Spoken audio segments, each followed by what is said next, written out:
SoulSpeak Living in Color, where we talk about inspirations, following your dreams, and what lights your fire. I'm your host, Sam Philyaw, Rainbow and Thunder voiceover. You can find me at samphilyawvo.com. Hello and welcome back to SoulSpeak Living in Color. Today's guest is Kristian Eros. Hello. Eros.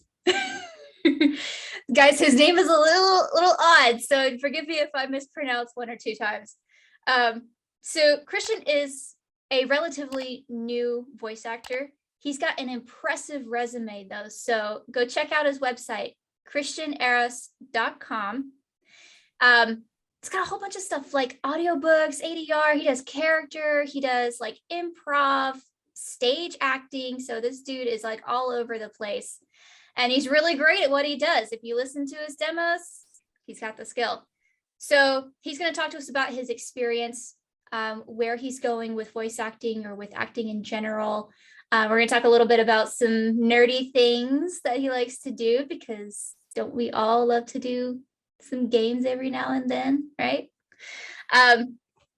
So you can check out his work, his demos on the website. Again, that's kristianeros.com, and I'll be posting that in the blog post so you can just directly click on it for utmost convenience. You can follow his socials, show some love, because we all need a little support here. So his Instagram and his Twitter is at the Kristian Eros, and then his LinkedIn is just Kristian Eros. Just go type that into the search bar, and then you can go click on his name, follow it, do cool stuff. Might even send some memes to him. You might become friends. Come on now. I think he'd be open for that, right? No. No. No. Absolutely. All right. Well, thank you for joining us, Kristian. It's so nice to have you here. I've been following you for a couple of years now, and it's really awesome to see you grow into the awesome actor that you are today. Thank you so much. Yeah, it was actually really cool because we live in two different places, internet. But then we met at the One Voice conference, and it was funny because I didn't know you were going, and then I saw you it's gonna sound really creepy, but I saw you in across the hall. And I was like, oh, Our really eyes familiar. Yeah, I was like, she looks really familiar. I would recognize that colored hair anywhere, but where? And I was like, oh, we follow each other on Instagram. That happened quite a few times at that conference. There's even a guy who was like, oh, hey, I recognize you. And I was like, I have no idea who you are. Because in all of his social media, he has so what's one of the hand-drawn. Oh, the caricatures? Yeah, I'm sure he had it commissioned, but it was I don't know who you are. I've never. Ew. Super, super nice guy. Now I follow him in all kinds of different places now that I know who he is. But yeah, no, it was a really cool experience. We took Katie Lee's class together. Yep. Yeah. So yeah, super fun time. That was awesome. Isn't it amazing, all the people that you can meet and the people that you didn't know that you follow on Instagram? Yeah. At the conference, there was a couple of people that I had the same situation with. I was like, I know you. I follow you. I'm following you. Yeah, it was super cool. And they had so many people coming from states that aren't, because I'm in Dallas, Texas. Mm-hmm. And yeah, there was so many people oh, I'm coming, we should totally hang out. And it was super nice. That's and awesome. You all had to go and get plane tickets and hotels. I just had to drive in. So, and I live pretty close to the airport. Shit, I drove in. It was about a 12-hour drive, but Yowzers. Whatever. Yeah, I live close enough to the airport where I could get there in 20-ish minutes, depending on traffic. I hate that it was at the airport, though. It's so crowded, so much traffic. Is. And I had to pay the toll. The toll, yeah. Oh, but whatever, toll tags or something. So tell us about your journey. Let's start with when you started and why you got into it. Well, it all started when I was a wee lad. As far as voice acting goes, when I learned that Luke Skywalker was the Joker, is when I really discovered, I was like, oh, voice acting is a thing. Like these are actual people. Cause like, when I was a kid, I just believed it. Like, oh, they're characters. Like they are real people, sort of, even though I knew they were cartoons. The child's mind is a wondrous thing. And I started to really get interested in actors, in voice acting, in all that kind of stuff, and like who was voicing what. I learned that the not the original Black Ranger from Power Rangers, but the second one, Johnny Young Bosch, like he was in all the anime I watched as a young teenager, preteen kind of, and he still does. Yep. Um, and that blew my mind. And then my freshman year in high school, we had theater, and I said, "Oh, I'm going to audition for a play." And I didn't get it. And I was like, "Meh, I failed. I'm never going to act again." And so I didn't. I didn't until my senior year, and I had no classes left to take, really. And so I was like, you know what? I'll just take theater 101 or whatever it's called in high school, like whatever, intro to theater. And I got in, and after 2 weeks, I feel like this is gonna be bragging, but the teacher said, "Hey, yeah, you're too advanced for this class." And so she had me enroll in the like advanced course for theater in high school. And then she cast me. I don't even remember if I auditioned. My memory is also really bad. But then I was cast as the lead in my senior year play. Yeah, and then she also had me join in. They had like an improv troupe, and we went and we did like short plays and stuff like that in downtown Indianapolis, which is Indiana is where I'm from. And yeah, that was kind of like my introduction into acting in general. Like I really loved it. And then in college, I took acting classes and stuff, but Indiana in 2007, 2008 was not is not. It's not like it's become an acting hub. It's not a place where you act. So I was like, oh, okay, I'll grow up. I'll forget about acting. It was fun, kind of like music. I played the guitar, and I was like, I'm gonna be a rock star. And it's like, you're not gonna be a rock star, dude. You know. Dreams squashed before they have a chance to flourish. Yeah. Well, that's what this podcast is about, right? It's about Yes. saying, hey, you have a dream, forget it. It's never gonna happen. Squash all of it. Get a day job. Yeah, I feel like that's the message, and I think it's good. Be realistic. But yeah, like I know my limitations, and one of them is I have an anxiety disorder. Full disclosure, I don't have that like drive or fearlessness to be like, I'm moving to Hollywood and I'm gonna be a star. Because I was like, if I get on an airplane to Hollywood, I would be like, oh, cool. I'm going to have a panic attack, and like TSA is gonna have to escort me somewhere, probably in handcuffs. Like I just knew that I couldn't do it. So flash forward 10 years. I think I was 26 or 27, and my anxiety disorder didn't really go anywhere. In fact, in some ways, it got kind of worse. I now live in Dallas, and I had been here for years. I had zero friends, like none. And I discovered D&D. For those of you who don't know what D&D is, it's Dungeons and Dragons. It is basically a board game for super nerds. And I was listening to a podcast, not Critical Role. I was listening to D&D is for Nerds by a podcasting group called Sanspans. They're Australian, and I love them. And I listened to them for like a year, and I was like, I need to play this game. I need to play it. And I discovered that you can just go to comic book shops and play.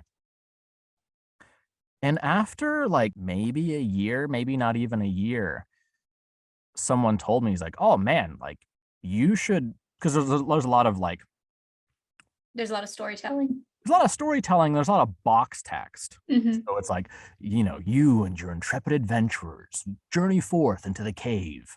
And so there's a lot of narration to do there as well. And someone told me, like, you should do audiobooks. Like, you do a really good job at this. I was like, oh, thank you. That's never going to happen. He's like, no, like ACX, like Audible. It's just, you just jump online. It's easy. And I was like, huh.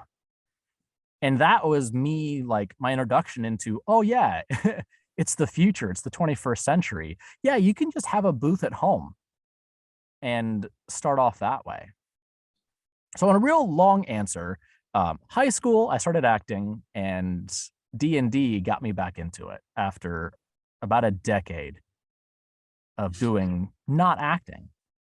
And now is a really great time for all of us who are getting into it, because we can have the home studios, as you said. Like, if 10 years ago, that wouldn't have been a thing. It wasn't as common.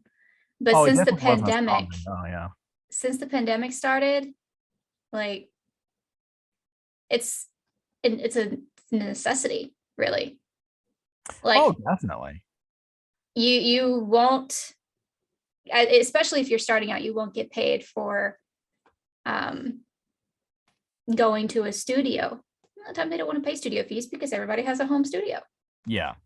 Yeah, no, definitely. And it's kind of funny, like there are some teachers, voice acting teachers that I've learned from that are like, yeah, no, totally. Like the way that voice acting is done now, like he's like, I will teach you acting, I will teach you about the industry, but as far as like auditioning and the day-to-day, like what you need to do in your home studio, I don't know. That's not how I got into it. You know, things are so different now. They, get auditions from agents or from the studios themselves, and they go in to record. Like I had an acting class where it was a very prominent voice actor, been in it for decades.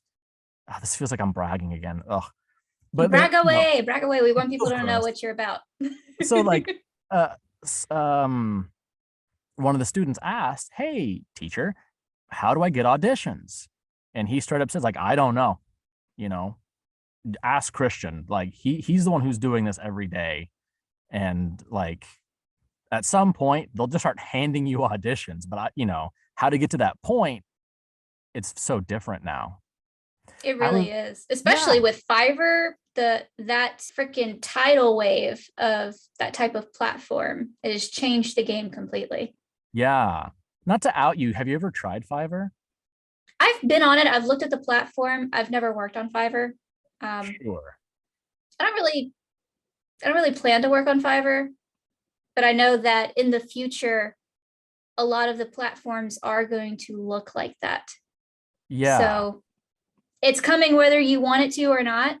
And it's good to be at least familiar with it, you know? Yeah. Like when I was first starting out, in voice acting, I did a lot of research before taking classes because of my anxiety disorder. I don't want to go into a class where it's so funny. Like you go Me into a too. class to learn things, right? Like, oh, hey, I'm here to learn what's acting. But I'm like, no, no, no, no. I need to know everything before I go into the class so I don't feel stupid. Why you call me out like that? Yeah. Yeah. That's my job. So it's like I watch 1,000 hours of YouTube channel videos about acting and voiceover and audio editing and equipment and everything. And there are a lot of YouTube voice actors who love Fiverr. There are some who make like 90% of their money from Fiverr. And so this is also before I learned about like the reputation of like just the way that you can be looked at as a professional voiceover on Fiverr. It's just some people are okay with it, but there's a lot of people who will drag you down because of it. That said, I made a Fiverr and I was like, oh, I'll try it out. I put my little shingle out and then people come to me. And I got a few offers for jobs. Only one of them was actually for voice acting. It was for an audio book criminally underpaying, of course, but also I was already doing an audiobook at the time. And I was like, hey, like, I'm doing one right now. Like, give me a couple of weeks, I'll get to yours. He's like, nope, can't do it. I was like, okay. Other than that, it's been really shady stuff. Like, hey, can you make an account on this website? Because I got locked out. Totally not my fault. So if you could just make an account under your name and give me the information, I'll pay you $100 a month. It's like, I don't know about that. no, thank you. Thank you, but no, thank you. I had one individual who wanted me to, he's like, oh yeah, it's voice stuff. Basically, he wanted me to be an intermediary for a Chinese company to talk to clients, to tell them about the company. And I was like, I don't understand. Like, you want to hire some random dude off Fiverr to be your like emissary like for American translator? companies? Yeah. And he was really, really polite at first, but then he just completely went off the rails and started calling me names and stuff. And I was like, okay. Because I was asking questions. And he's like, nah. Like, okay. But he made like 3 other accounts and kept pitching it to me. Whatever. Yeah, Fiverr is it works for some people, I guess. Works for some, not for everyone. And Definitely. it's your choice whether you want to use it or not, I think. Yes. Like I Yes. said, I've never worked on Fiverr. have had a profile, not under my name, just to check it out and see what the hype is. Because I have a lot of people that I follow that do most of their work on Fiverr. They make a lot of their money on it. Oh, yeah. But I'm more of I like Voice 123 and occasionally like Voices and VO Planet and stuff like that. They're a lot more simple to use and they don't undercut you as much as the Fiverr platform does. Yeah. But I'm not going to hate on anybody who does. It's your business. That is exactly what I need everybody to understand, is that you run your business the way that you want to run it. You can get others' opinions, you can get feedback, you can ask other people what they think about it, what their experience is with it, but come to your own conclusions. Oh, 100%. 100%. It's a bit tricky, I think, seeking out advice. Like my brother-in-law has a degree in business. And so when it comes to like business stuff, I go to him. But even then, not everything that he knows will apply to me because I'm a freelance voiceover artist or voice actor or whatever. Right. And so he's more like corporate America. And I'm like, yeah, but I'm a gun for hire or whatever. And then, you go to on like Facebook groups or whatever forums you want to go to, and advice runs the gamut. Everybody's opinion's different. And so you kind of have to do a bunch of legwork and then go out there and make mistakes, which sucks. It sucks. But you stick to it and you eventually will stumble into what works for you. Like we were talking right before we started recording about, I couldn't afford a demo at first. I wanted to start off with a character demo, and because that's what I want to get into. Like that's what I want to do full time. I want to be like animation, games, anime, like whatever, character stuff, because I'm unique. And so I was like, all right, cool. I was at a voice acting, I was in a class, and day one, they're like, yeah, so we do demos. They're $1,875. And I was like, dang, Gina, that's really expensive. And so I started to work on my own. I, watched 1,000 YouTube. They have demos all over the place, and I listened to demos. I was trying really hard to listen for patterns and stuff like that. And there are lots of YouTube videos that talk about demo production. And so I made my own. And while it's not the best thing ever, I'm still pretty freaking proud of it. And I asked, like my family and friends to listen to it, but they're all like, "Oh, it's really good. You're so special. Oh my goodness." And while it's lovely and supportive, I knew I needed more like specialized feedback. So I went on to Facebook. There's a lot of VO groups on there. And I got two reactions. I either got like, "Yo, this is pretty good," or "Hey, this is trash." And which that doesn't bother me. What actually hurt my feelings was a guy questioned my dedication. He's like, if you're not dedicated enough to spend $2,000 on a demo, like you should just quit. And I was like, Wow.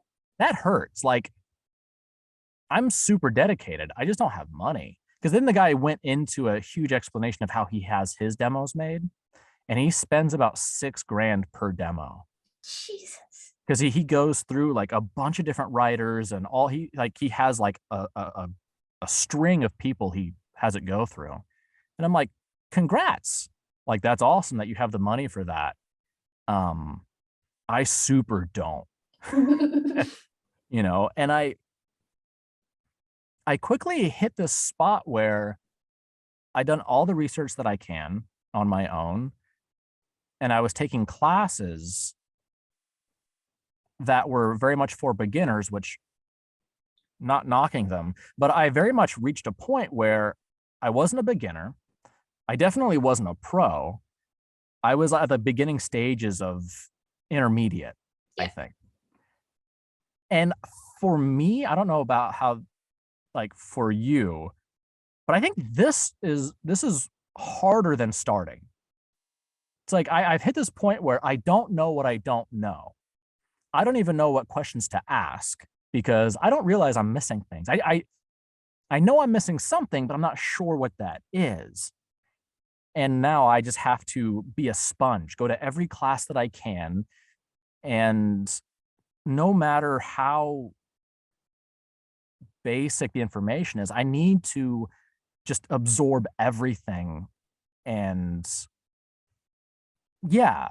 I think that's the correct way to go about it, is like you really do have to be a sponge because, like you said, you don't know what you don't know. I was the same way. I mean, I did the same thing before I started. I spent a good 3 years on YouTube researching the hell out of it. So by the time that I started, I wasn't really a beginner, honestly, because I had been practicing on my own. I was doing breathing techniques because I was also a singer for most of my life. And that's what helped me learn how to act, is knowing how to sing. Sure.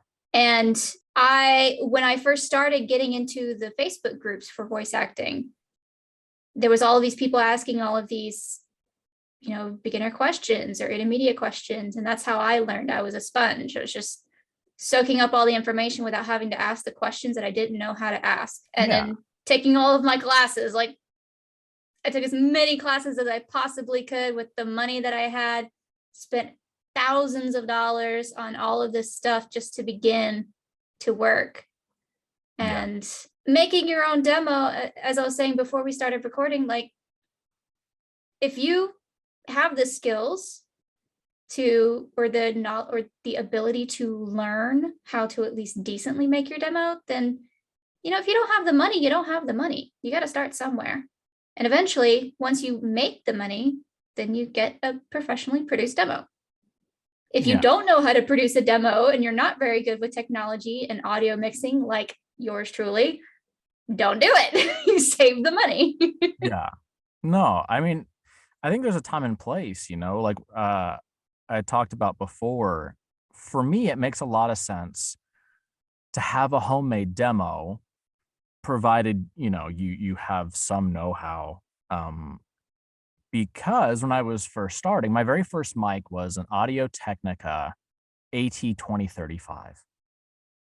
While it's a decent mic, it's not a Neumann 103. And I know that the different studios I had gone to for classes, they all used at least a 103. I'd seen a Sennheiser 416. I'd even seen a U87, which when I got into a booth just for a class and I saw it was a U87, like I don't know. For whatever reason, it made it feel like really real. It's like, oh, The this is real a thing, three and a yeah. half thousand dollar microphone. And I was in a Whisper booth, which is like 10 grand. Yeah.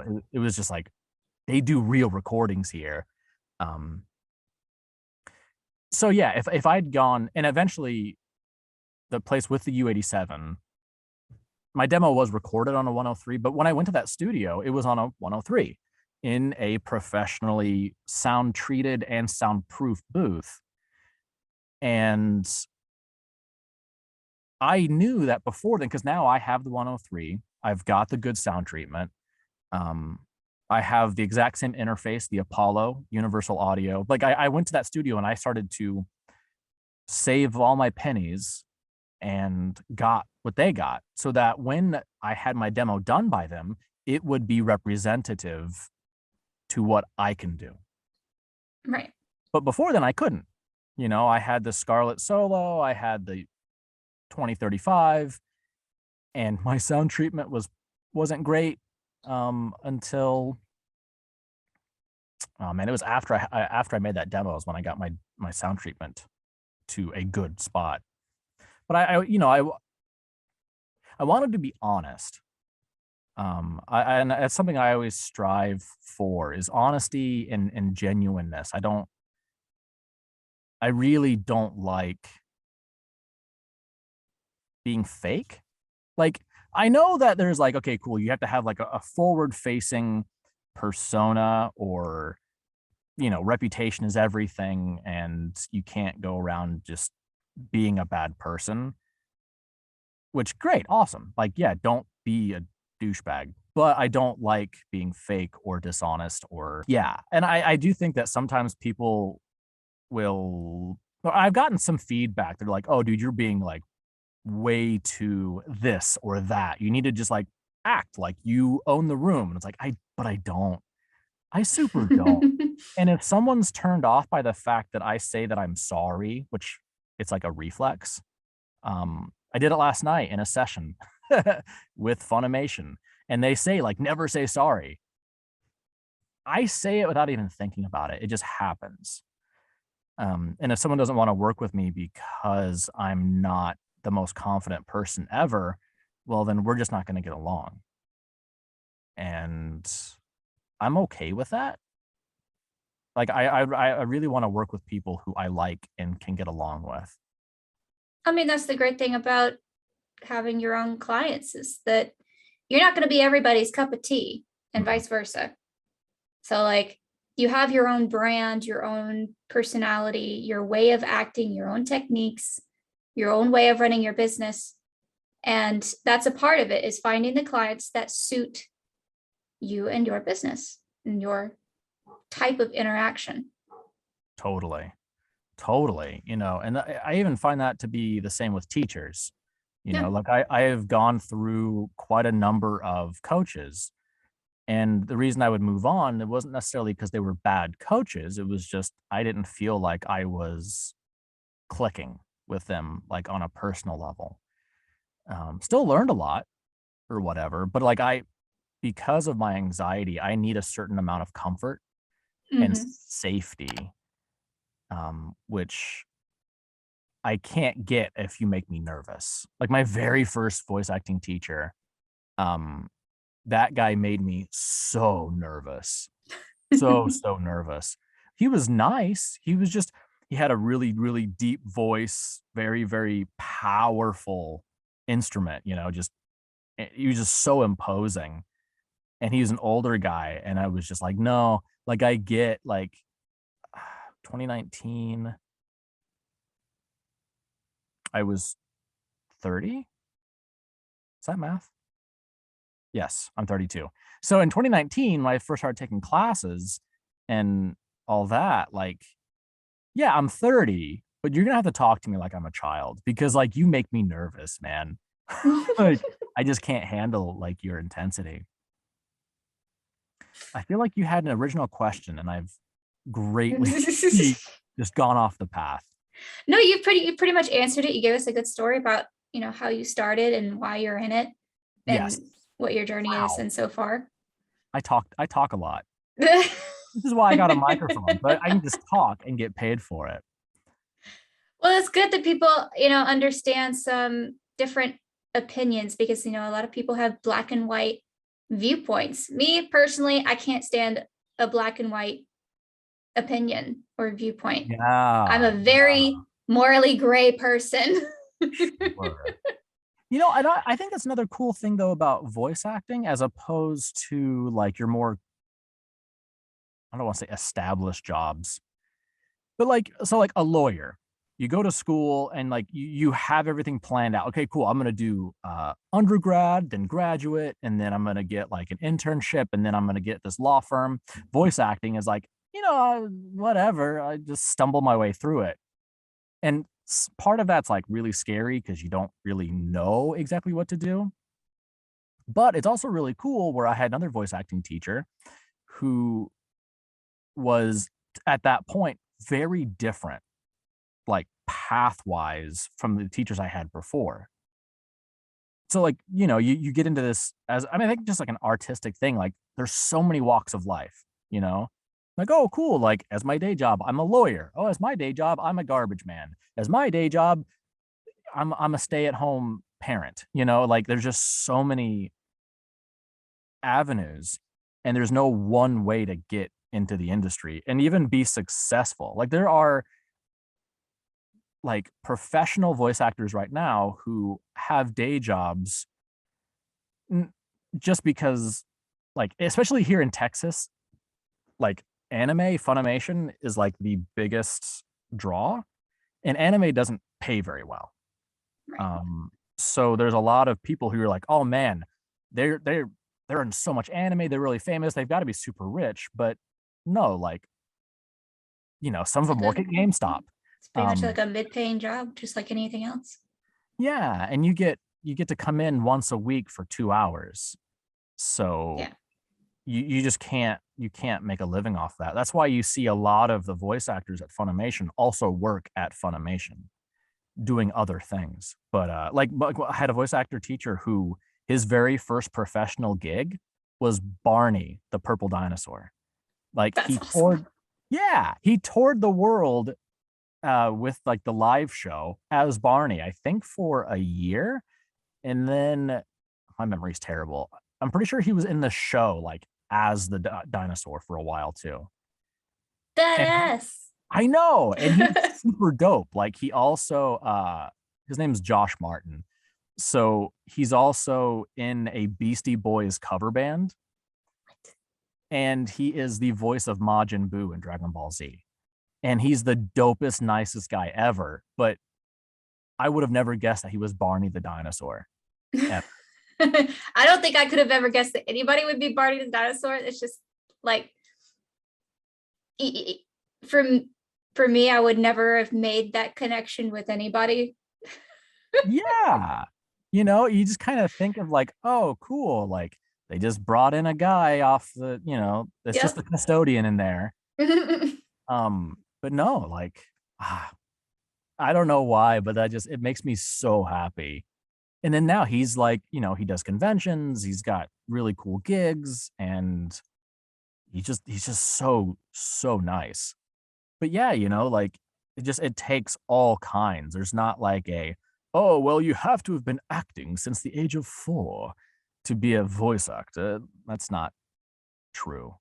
And unfortunately, there's a lot of people who do think like that. They think that you need to have gone to acting school, you need to have gotten all of the certificates or your degree, or you need to get, years of formal acting training, which I mean, it's helpful. Yeah. Yeah. But if you're not looking to be a stage actor or an on-camera actor, then you can take voice acting classes. I think it's important to take an acting class of sorts, at least when you're a beginner, to know techniques and stuff. I think that absolutely. Education's definitely important. 100%. I would never ever advocate to not be educated in whatever it is you're doing. But to get like a college degree where a lot of it's like, oh, I also have to take a math class and a It's geology class. it's It's just so like, oh, niche. It's yeah, like a trade. You take yeah. specific classes for it.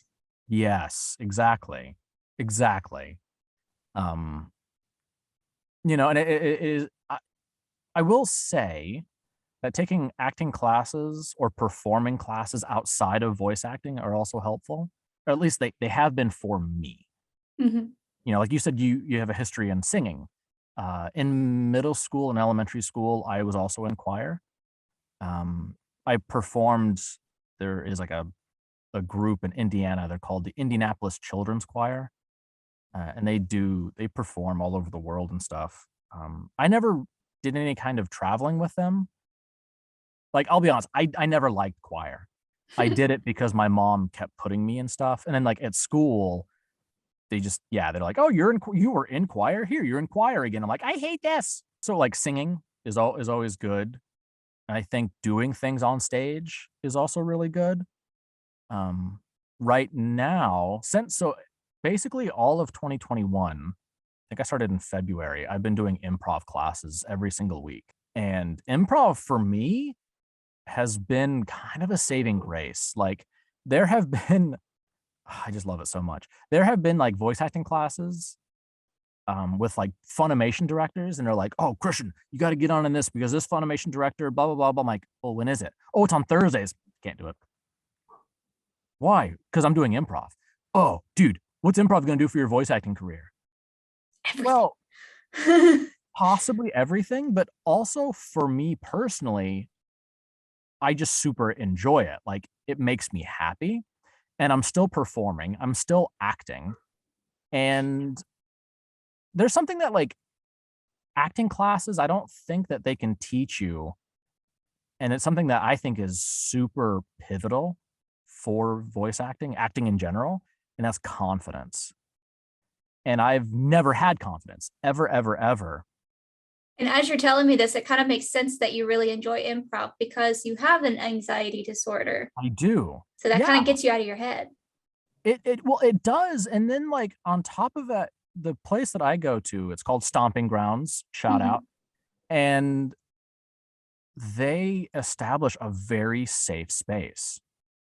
So level one, um, I was a bit hesitant and I was holding back. But then, I had some really awesome classmates who just jumped in and were ridiculous and silly and over the top.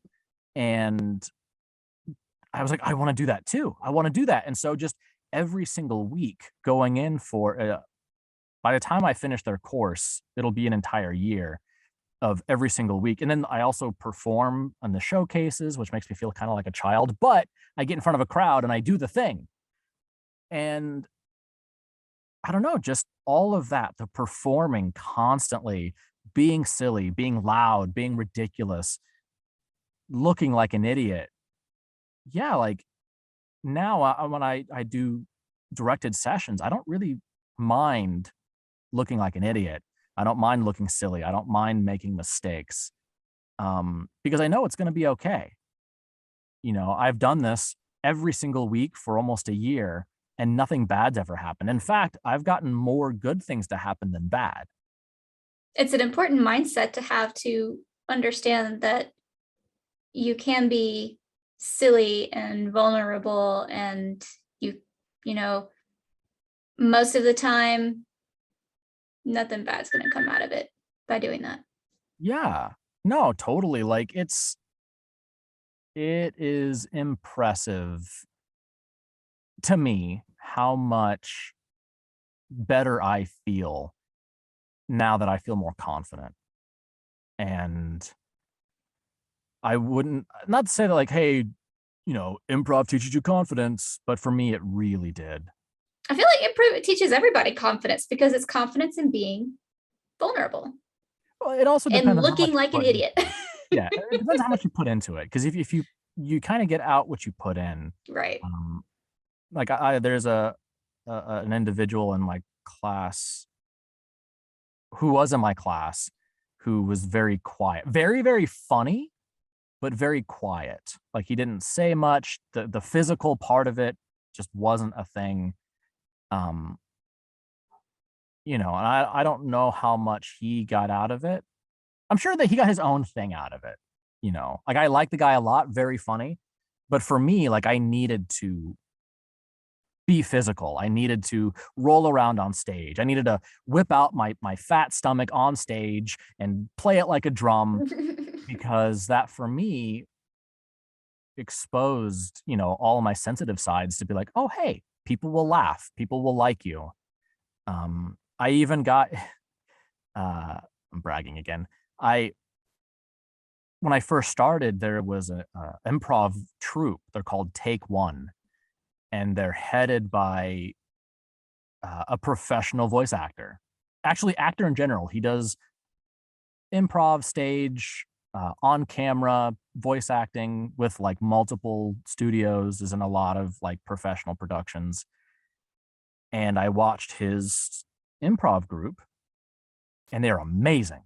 They were absolutely astonishing. I was like, I want to be in that group. And a couple of weeks ago, he invited me to join Take One. And I have been over the moon ever since, like, That's awesome. thank you.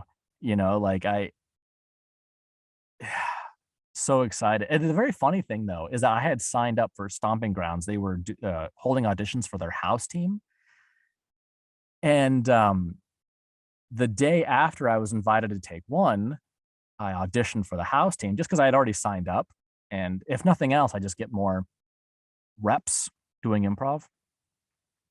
And that very next week, they invited me to join the house team. So I went from being on like no improv teams to now I'm on 2. And yeah, Oh, congratulations. That's awesome. That thank is you. definitely something to brag about. I'm excited. I'm so excited. I went and bought like merch. Like I Heck have a yeah. Stomping Grounds t-shirt. I got I'm probably gonna get a hoodie. Take One, they've got t-shirts. They have a really cool hoodie that has got like blue sleeves or whatever. I don't know. It's silly, but Mhm. like I want to represent. I'm in a gang now. Get myself a tattoo or something. Oh, that would be perfect. Get on my chest, says improv life. Right. Uh, No regrets. no regrets. Yeah, I'm so excited. And like Take One, I'm just gonna start fangirling. Like they actually perform at conventions and stuff, and I'm super excited to do that. Like I've never been to a convention, because like comic books or video games or anime or stuff like that. I want to go, but I have an anxiety disorder, and it's a lot of people. But the idea of going as a performer makes me so excited. Like socially, I'm awkward. Don't talk to me. Like I'm just like, oh hey, like you have me as a performer, as an actor. I'm fine. I am. I can interact. I can talk. I don't know why it's different in my brain. Like right now, like you're getting performance, Kristian, and it's fine. I'm looking at a camera. It's not whatever. Right. Um, like I was asked to be the host of a charity show here in Dallas. Oh, what's their name? Oh, Show Tunes for a Cause. And so I've been the host for them twice now. And it's just me. I go up there and I have a microphone and I'm like, oh, how's everybody doing? Blah, blah, blah, blah. What do you think about Disney princesses? And I will interact with the crowd. But afterward, when the crowd comes up, it's like, hey, you did a really good job. I'm just like, oh, hi, I don't know how to talk to you. Because before you were just a dark face. I had a spotlight. I couldn't really see you. And hi. I think I I'm don't the know. same way actually. I think that's pretty common in people who have like a social anxiety disorder. Because like for me, I've been a coach for almost my entire life, like a sports coach. Sure. Um, I get hardcore stage fright. Like if I'm trying to perform in front of people, it's horrible. But if I'm interacting with my pupils or with the class or with an audience or whatever, if I'm interacting with them or if I'm teaching them something in a leadership position, I have no problem whatsoever. But if I'm like at the conference, if I'm by myself, I don't know any of y'all. It's too crowded here. This is overwhelming for me. Don't Yeah. talk to me. I definitely feel you there on the conference thing, but it's so funny that you're almost like the reverse of me. Because like I was asked to teach this year for Odessa College. So I've been teaching like basics to voiceover. And I feel awkward every time I do it, you know? It's like, "Oh, cool, like, we're gonna meet." It's over Zoom, and everybody has their mics muted, and I'm just like, "Okay, here are my notes. So step 1 is you need microphone, good. Okay." And it's I just feel like such a dope the entire time. Well, and I think it's similar in a way, like it's still completely different situations. But from what you're speaking about, that is pretty similar. You're either great at performing or you're great at teaching or you're great at socializing, just Mm. like on the spot. And I've met so many people who are one or the other, and it's usually never the same unless they're an extrovert. Yeah. Yeah. It So, if you're an extrovert, congratulations.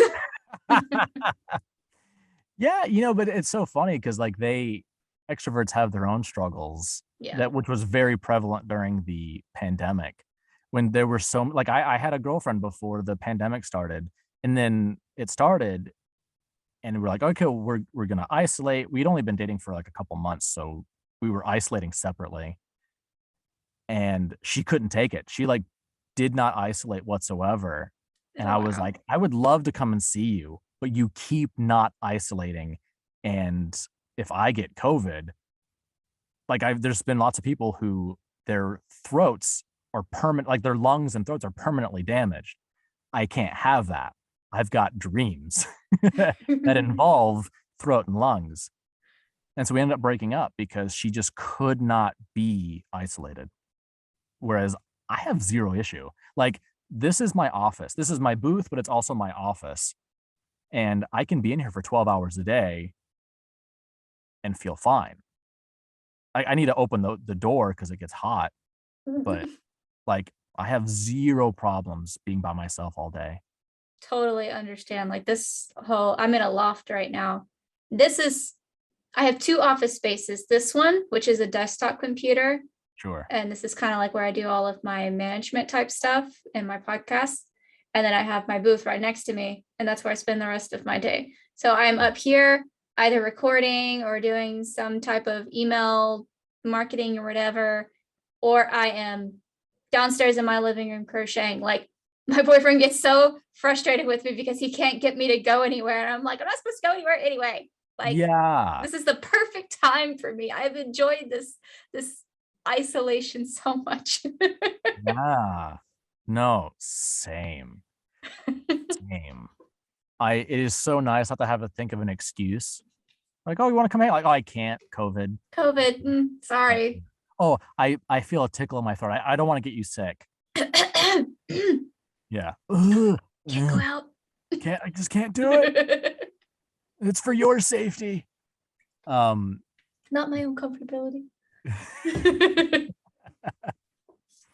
No, it's so yeah, it's interesting.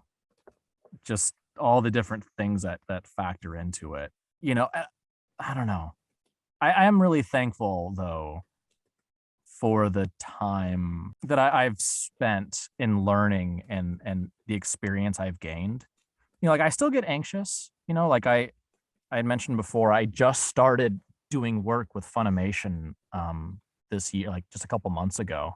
In October is when I started. And I was so nervous. Like the first two sessions, they were back to back. It was like a Tuesday and a Wednesday or something.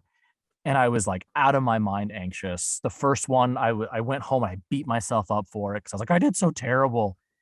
And then the next day was a different director. They're both really nice, but I think because with the second one, I'd already done it. And the second director, he was a bit more like he went back and forth with jokes more than the first director. So I was like, oh, hey, it's just a person. Like we're here making jokes, and he realizes like this is super silly, and we're screaming, and I want to say the show, but it hasn't come out yet. Oh, dang. I was going to ask you if you were able to tell us what show you're working on. So the funny thing is the very first show I worked on hasn't come out yet, but the second show I worked on has. That one's called Hey K Story, and I'm in episode 1. But the other show is so Hey K Story just started. The other show that I'm on has been on longer. So yeah, the episodes I'm on are a lot more in the future. Although we're getting close. We are getting close. You have like all the things that I want to do. How did you get into Funimation? Oh, wow, easy. Step 1. Like I said before, step 1's microphone. Microphone good. Microphone. Yeah, I really wish that I had a good answer for you, because people ask me, "Oh, you're in Funimation, how'd you do it?" And I actually so like my Twitter is non-existent. Like social media for me is pretty non-existent. But like once I announced like I'm in part of Funimation, like my followers jumped, which I think is so funny. Anyways, because like all I do is I do background characters. That's step 1's background characters, so I'm not ashamed of doing background characters. Background characters lead to support characters, lead to main characters. 100%. And like my step 1 for me is just getting my foot in the door, which is hard. I imagine it would be a little easier since you're in Dallas, right? Yeah, so you would imagine so, but especially with the pandemic, I don't record there. I haven't been in Funimation since they had their open auditions like 7 years ago. Now, if I were to, because I've also been receiving auditions from them since I started doing Walla. On some of them, they will say like, "Hey, once this starts production, we're gonna have you come into the studio." But they still like, yeah, but you can, record from home if you need, like, if that's what you prefer. So like, because of that, they've opened their doors a lot more to, you can be anywhere you want, as long as you got a good space and setup and stuff like that. So like, yeah, it doesn't like proximity doesn't really matter right now. If you can just talk to people. And animation demo. Yes. Or, if they talk about having more specialized demos, if you want to get into anime, you just do your awesome anime characters and show off that kind of stuff. But so how I got in was networking, essentially. I was invited to join a Walla group that was established by a guy who is already established at Funimation. So he was it was 3 guys who've already been at Funimation, have done like named characters, and then they brought in the rest of us to fill out the group who have voice acting experience, but none with Funimation. And I think, and some of us had previous ADR experience. So before Funimation, I did work with Zoo Digital or Zoo Dubs. So yeah, that helped me with like, all right, cool, I've done ADR classes, but here's ADR experience as well. But yeah, so like I met Alex Hom. He was a friend of a friend, and so there was a social thing, and my buddy Tom was like, "Hey, Alex, Kristian, you guys should be friends." And then we just stayed friends. And when the group was formed, Alex was invited first, and then he invited me, and then that's how I got into Funimation. So it's not even like oh yeah, well, I auditioned for a thing and my agent or anything. It was, or like I did so a lot of people get into Funimation by going to classes with directors. Yeah.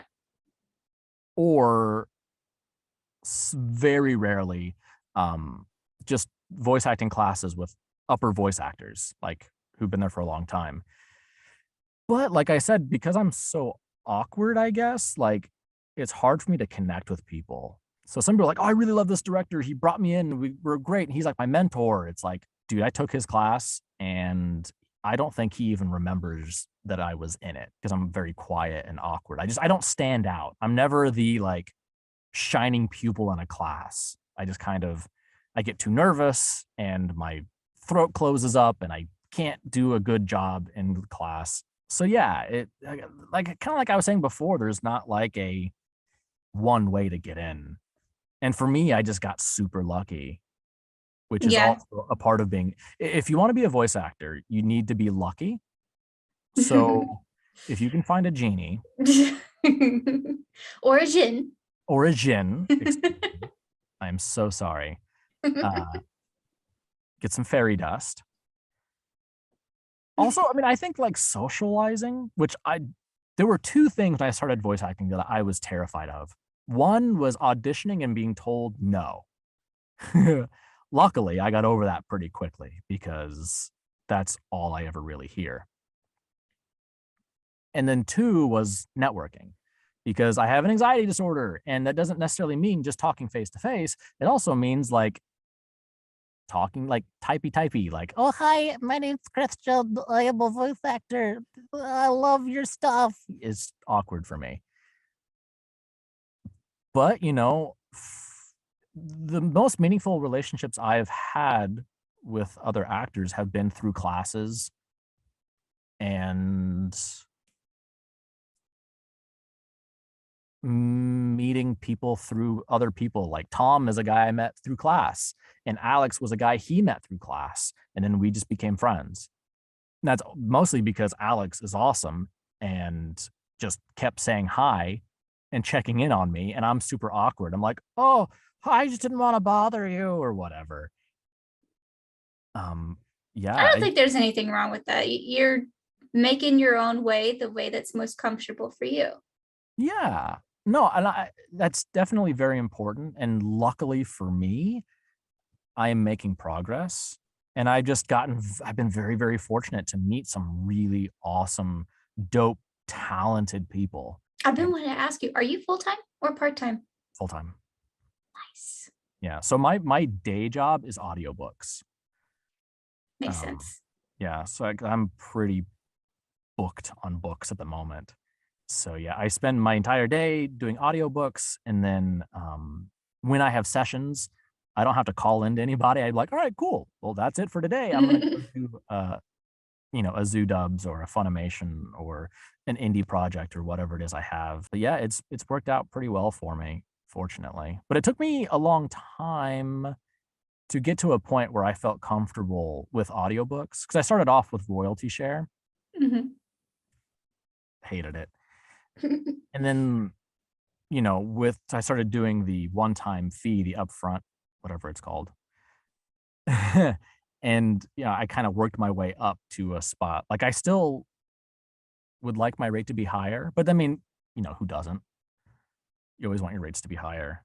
Especially in audiobooks, they pay the least. And they don't pay great. They really don't pay great. Like the very first rate I took after royalty share was $75 per finished hour. Ooh, that's so low. It is so low. It is so low. Did you have to master it? Oh yeah, I did everything. Oh my God. Yeah. And that guy ended up never mind. This is gonna I forgot this is just a conversation between you and I. That guy was great. I eventually we no longer worked together after a couple books. And from there I just started to steadily increase my rate. As you should. Know your worth. You're great at what you do. So why shouldn't you get paid what you're worth for it? Yeah, well, it's a bit tricky just because I am working with independent authors. Mm-hmm. So not all of them have like a ton of cash. And then Right. the ones that, because I no longer audition for audiobooks, I source them myself. And so I do a lot of research. I figure out, okay, cool, like this author does well, their books do well. And I have to get very, very lucky that they're still independent because a lot of them go to production companies. And those rosters can be hard to get on, but also like I'm on 2 different audiobook rosters. I've never gotten work through them because they've got 5,000, narrators already. And I just can't, yeah, like, how long have I been on those? Like it's 2020, almost 2022, almost 2 years, or like a year and a half I've been on those. I've never gotten a single peep. And yeah, so for me, it's way more productive to find them to myself. source it yourself. Yeah. Yeah. But that's also an advantage because a lot of authors nowadays are independently publishing themselves, or Oh, yeah. self-publishing, I mean, Yeah. because it's really expensive to get it done through a production house, or it's really difficult. You got to meet a lot of requirements to get it done. So a lot of people are just like, you know what, fuck that. I'm just going to do it myself. It's kind of like creating your own demo. Yeah. And I will definitely say that my earlier audiobook stuff, like I've gotten better, obviously. Like I've taken more classes, I've gotten a lot more practice. I've gotten better equipment. And so with that, the reflects like that also reflects my change in rate.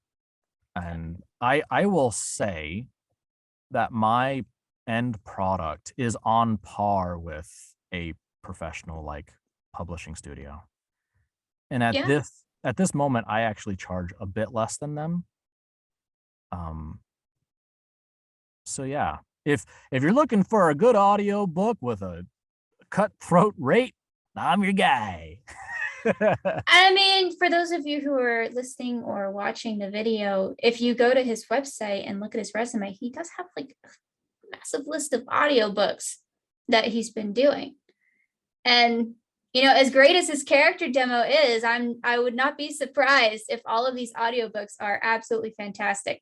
Personally, me, I don't really like to listen to audiobooks because I am a visual learner. Sure. If if someone's telling me something, trying to teach me something or read something to me, I will not understand for some reason. It's just like it's an auditory processing issue.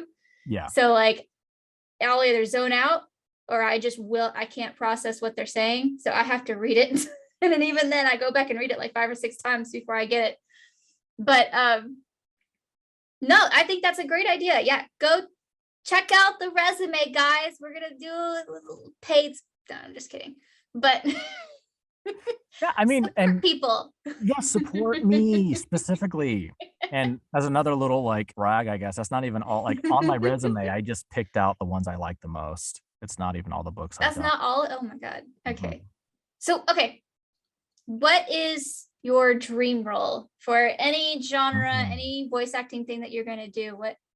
What is the one thing that would make you be like, this is the epitome of my career? I have made it. That's such an interesting question because a lot of people have an answer. I don't know if I do. Like I have a friend and her dream role or series would be Final Fantasy. Other people just say anime, like a blanket kind of thing. I don't know if I have a dream role or series. Like there's no like one thing I want to do. I kind You of do want to do all the everything. things. Like my dream is to be on call at I don't know about every major animation production house, but like dang near all of them, like video games, animation, anime. Like I want to do it all, like there's not one that I'm kind of like, oh man, okay, this would be if I made it. Because if I can be like, all right, cool, Warner Brothers, Disney, Funimation, Sentai, video games like Gearbox, BioWare, like. So you'd be more of a dream career instead of dream role. Yeah. Like there are definitely, yeah, there's not a really a character or role I don't want to play.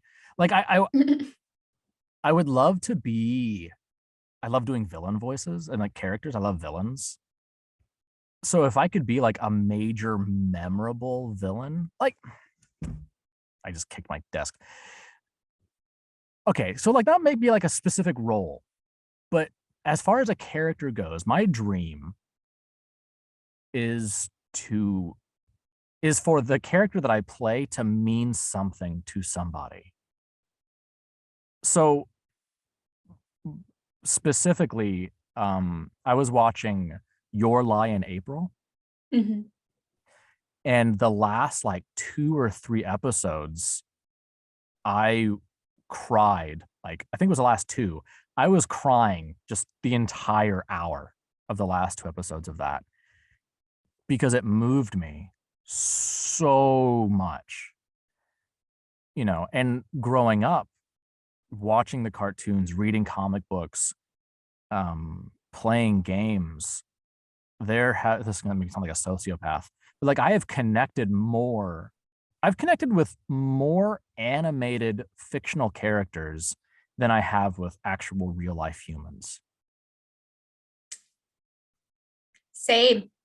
Cool. Then I don't feel so weird. So like I want to do that for somebody. Like I really want to in the future be like signing at a convention and someone come up to me and be like, "Oh man, your character from that show." Like I was going through such a dark time and they touched me and made me feel like I wasn't so alone. I love that. Like that's my dream. Yes, that's so awesome. Yeah. And I think that's a big thing for everybody too, or not everybody, but a lot of us.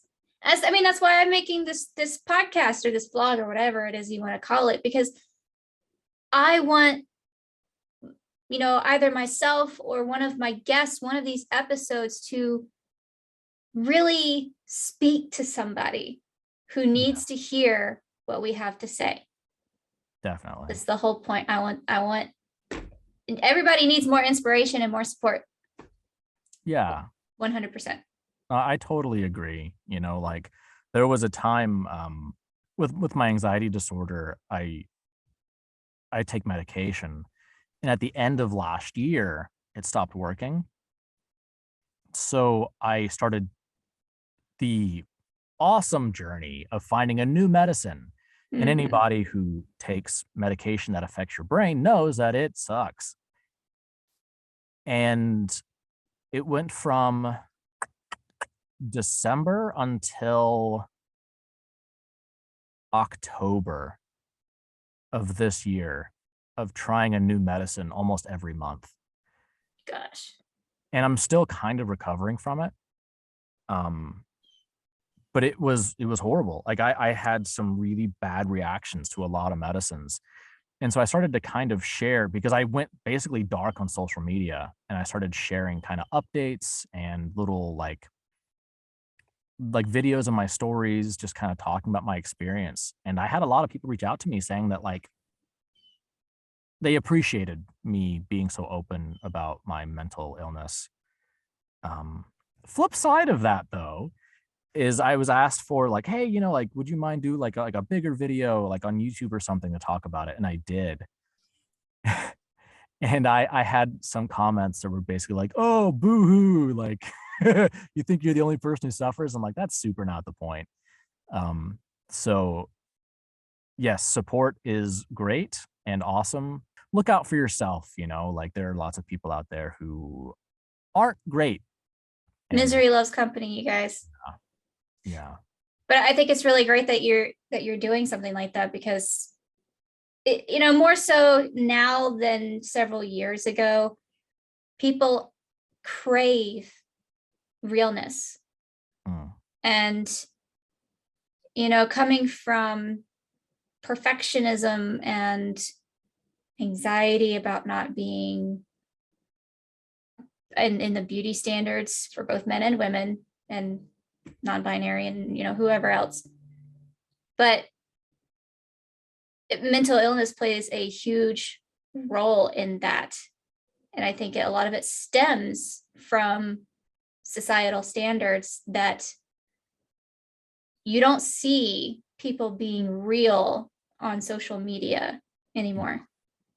And now that I see it more and more often, people are trying to come out and be like, hey, look at, I'm a fitness model and I do have cellulite, or I have a fat roll, or I have a muffin top, or I have depression, anxiety, I have a social anxiety. It's more relatable for people to relate to it. And, it's hard to connect when we're so isolated. So seeing someone doing that, it allows people to feel not so alone. Right. And I think that's a really great thing to embark on, is to kind of be relatable to other people, so that not for you, but for them. Yeah, no, definitely. And I'm sorry about my cat. If you can hear her claws, she's doing the biscuits. Eating? Yeah. No, totally. If I could fit my dog in here, he'd be in here with me. But he's a big old Doberman boy, and I barely fit in here. So Oh, you have a Doberman? That's awesome. I do. I love him dearly. His name is Winston, and he's Adobe Blue. What? Everybody thinks he's a Weimaraner. So he's a small one? No, he's a full one? size. Okay. Mhm. Yeah, but he doesn't have the cropped ears. He's got the big floppies. And he's like a grayish blue color. So he looks like a really thin Weimaraner, because Weimaraners are a bit thicker. My mom has a Doberman. She's I think a red. Ooh, red ones. Yeah, his name is Bentley, and he's definitely a red one. Oh, that's a good name. She had another one that was similar to what you're describing. It was I think he was black or blue, blue Doberman. But his name was Jackson, and both beautiful dogs. But yes, she only has Bentley now. So yeah, I have cats, so they fit with me wherever they want to go. Yeah, I like cats from a distance. What? They're very cute and they're very cool, but I grew up with dogs. So I don't understand cats. I understand dogs, the body language, all of it. Like, I know what a dog wants. I look at a cat and I see, like, it's like a blank canvas. It's like, oh, you're really cute, but like, I don't like the Madonna. I can't read your mind. So whenever they move toward me, I'm like, oh, they're gonna attack me or something. I get so nervous. That's too funny. I'm the exact opposite. Yeah. It is like in my mind, they're kind of like those femme fatale assassins. Where it's like, you're really pretty, but I know you're gonna try and kill me. That's funny, because the one that's in my lap right now, she is so timid. Like, she cannot be in the same room as strangers. Yeah. She barely wants to be in the same room as my boyfriend, my husband, whatever you want to call him. She came up to my mother's house as a stray when she was like 5 months or something like that. Aww. She was super, super small. She's a very small cat. And she had worms. I think she was pregnant and just malnourished in general. And I spent the entire week that I was there, I spent 2 to 3 hours every night with a can of cat food trying to get her to come up to me. She was so timid. And finally she did. And she like sat in my lap and she like did all the cuddles and stuff. And then a couple of years later, I visited her a couple of times since then, but she like always would come up to me. Like, it was like an instant connection type of thing. So I was like, Mom, I'm taking your cat. She's mine now. That's so sweet. Yeah, Winston's really timid. We got him from a shelter. And when we first got him, he was malnourished. Like, his little hip bones were showing. He had worms. But I remember when we first got him, and he refused to lay down. So he stood up in the back seat the entire drive home, and then brought him home, and we had this big cushy bed for him, and he was just like, no, not interested. And he was just standing and just couldn't settle down. Eventually, I was just petting his face. I tried laying on the bed with him. He wasn't having it. So I was just sitting on the couch, and he put his head on my knee, and I was just petting his face. And I saw his butt like waver and fall over, because he'd fallen asleep standing up, and his little butt he's like, oh, huh? Oh, okay. It was so hard to get him just to lay down and go to sleep. That's awesome. It's nice when you kind of, I don't want to say rescue, but bring them back from the bottom. Yeah. Because they're always so super grateful. Yeah. Yeah. Winston is grateful to anybody who has food. Food motivated. He is very food motivated. Like he so there's a lot of little things, like little bad habits he had, being neglected and stuff like that, that we were able to kind of massage out of him, but food, no. The only thing about food that he doesn't do anymore is that when you go to hand it to him, he doesn't bite your finger off. Oh my gosh. He's calmed down on that front. That's good. Man, he loves food. That's great. There's times where he comes over, I'm like, oh, cool, we're going to hang out and be buddies. And I'm like, oh, what time is it? Oh, it's food time. You're a jerk. I thought you loved me. My cat, one of my cats, he's not a Russian blue. I think what is it called? Cobalt? No, something with a K. He's like a cousin of the Russian blue. He's a gray coat with a little white bib here. Right. Yeah, something like that. But he's also very food motivated. He's the most confident out of all of my cats, right? The most socialized. So I taught him how to sit and to lay down for his treats. Wow. And anytime I have a bag of food, he is like right there. Yes. Oh, and he sits down almost immediately. Yeah. Yeah. Like if you open the pantry in the kitchen, Winston's there. That's where we keep the peanut butter. And he's like, oh, dude, peanut butter? I'm like, no, I'm getting myself chips. Well, peanut butter's right there. You might as well just grab it. Like, I'm not, you're fat. Go away. Like, oh my gosh, that's so funny. What's his favorite food? It's a toss-up between peanut butter and a banana. If he ever got like a banana with peanut butter on it, I think he would just die right there. Like just raptured, That is too funny. Peanut butter, because he'll actually drool when waiting for peanut butter. So banana and peanut butter? Yes. He loves bananas and peanut butter. Yeah, you cannot have a banana in peace in this house. You just can't. I can't have anything in peace with this house. My cat eats everything. Like I had the two females that I have, like this one, who's being a sweet little baby. She won't eat anything other than cat food. And she barely eats cat food as it is. Yeah. But the male cat, he eats anything. And he has two favorite foods in this. One is lettuce. He loves the crunchy part of lettuce. Interesting. And two is watermelon. At first, it was a toss-up between strawberries and cherries, and then we bought a watermelon for him a few years ago, and that was it. That's like, you cannot eat that in peace.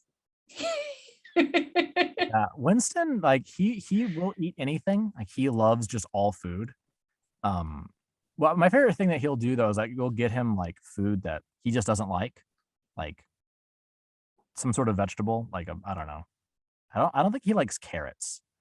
But you can have a carrot, and he's like, oh, dude, food. Like it's a carrot. You don't like it. Sniff it. He's like, I want it. He'll try to eat it. You don't want this. Yeah, I do. You give it to him. He has it in his mouth. He puts it on the ground. We'll nose it around and be like, that's gross. Food? I'm like, I'm eating carrots though. Food? I'm like, you're cute, but you're stupid. That's too funny. Oh, okay. Let's get back on track. So talk to me about your passions. I know we spoke a little bit about some D&D and anime and improv.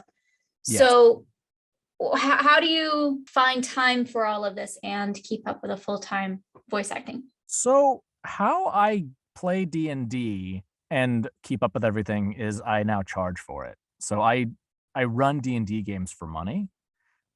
So that way, yeah, I honestly think that like running D&D games is a lot of work. And I think paying for it just makes sense. It's kind of like when you get like a party clown or whatever for a birthday party. Mm-hmm. So I'm not, it's not like outrageous. Like I don't need $500, but like $10 a person just to kind of, because I do a lot of prep work beforehand. I will build characters for people. and et cetera, et cetera. So that's the only way I can actually play is by running the game. I haven't actually gotten to be a player since 2019. Wow.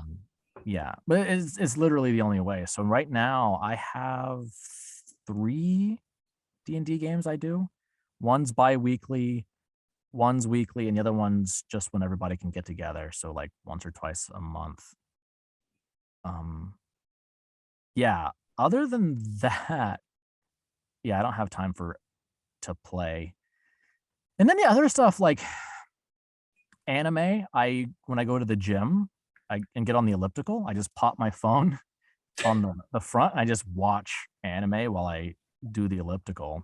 Yeah, just when I go to the gym, do the elliptical. If I go do weights, I can't watch anime, but I've solved that by just not doing weights right now because I just want to watch anime. It's like it's really funny because like yesterday I had breakfast and I was watching anime while eating breakfast. And I was like, oh, I can just go lay in bed and watch anime, or I can go to the gym. Or no, not yesterday, Monday. Yesterday I went after my session. But it's good. It gets me in the gym. And then Sometimes it takes you out. sometimes I figured just going and doing the elliptical is better than not doing anything. So. And then video games is a bit harder, like I can't multitask and do video games. Like even with like anime, I can watch while doing dishes or something. But yeah, video games is like that's it. That's what I'm doing. So that's a bit more rare. And that's just I have to sit down and be like, all right, cool. I need me time. I need to shut the door, be by myself, play video games. And I think that's important, having time just to yourself to just kind of reset and stuff. Agreed. Yeah. It's kind of the same way like with D&D, like you can't really, especially as the dungeon master, you can't really be doing anything else.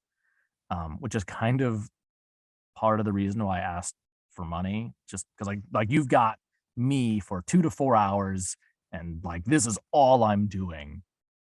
And I'm going to be working pretty hard for those couple of hours. It makes sense to be paid for it. Yeah. Yeah. I didn't know that was a thing that people actually, paid the, what do you call it? The DM. Yeah, the DM, Dungeon Master. Yeah.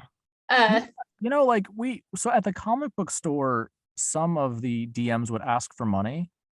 Not very much, like just enough because they would print off, like go to Kinko's and print off the maps and stuff like that. So they would ask just basically to be reimbursed for that.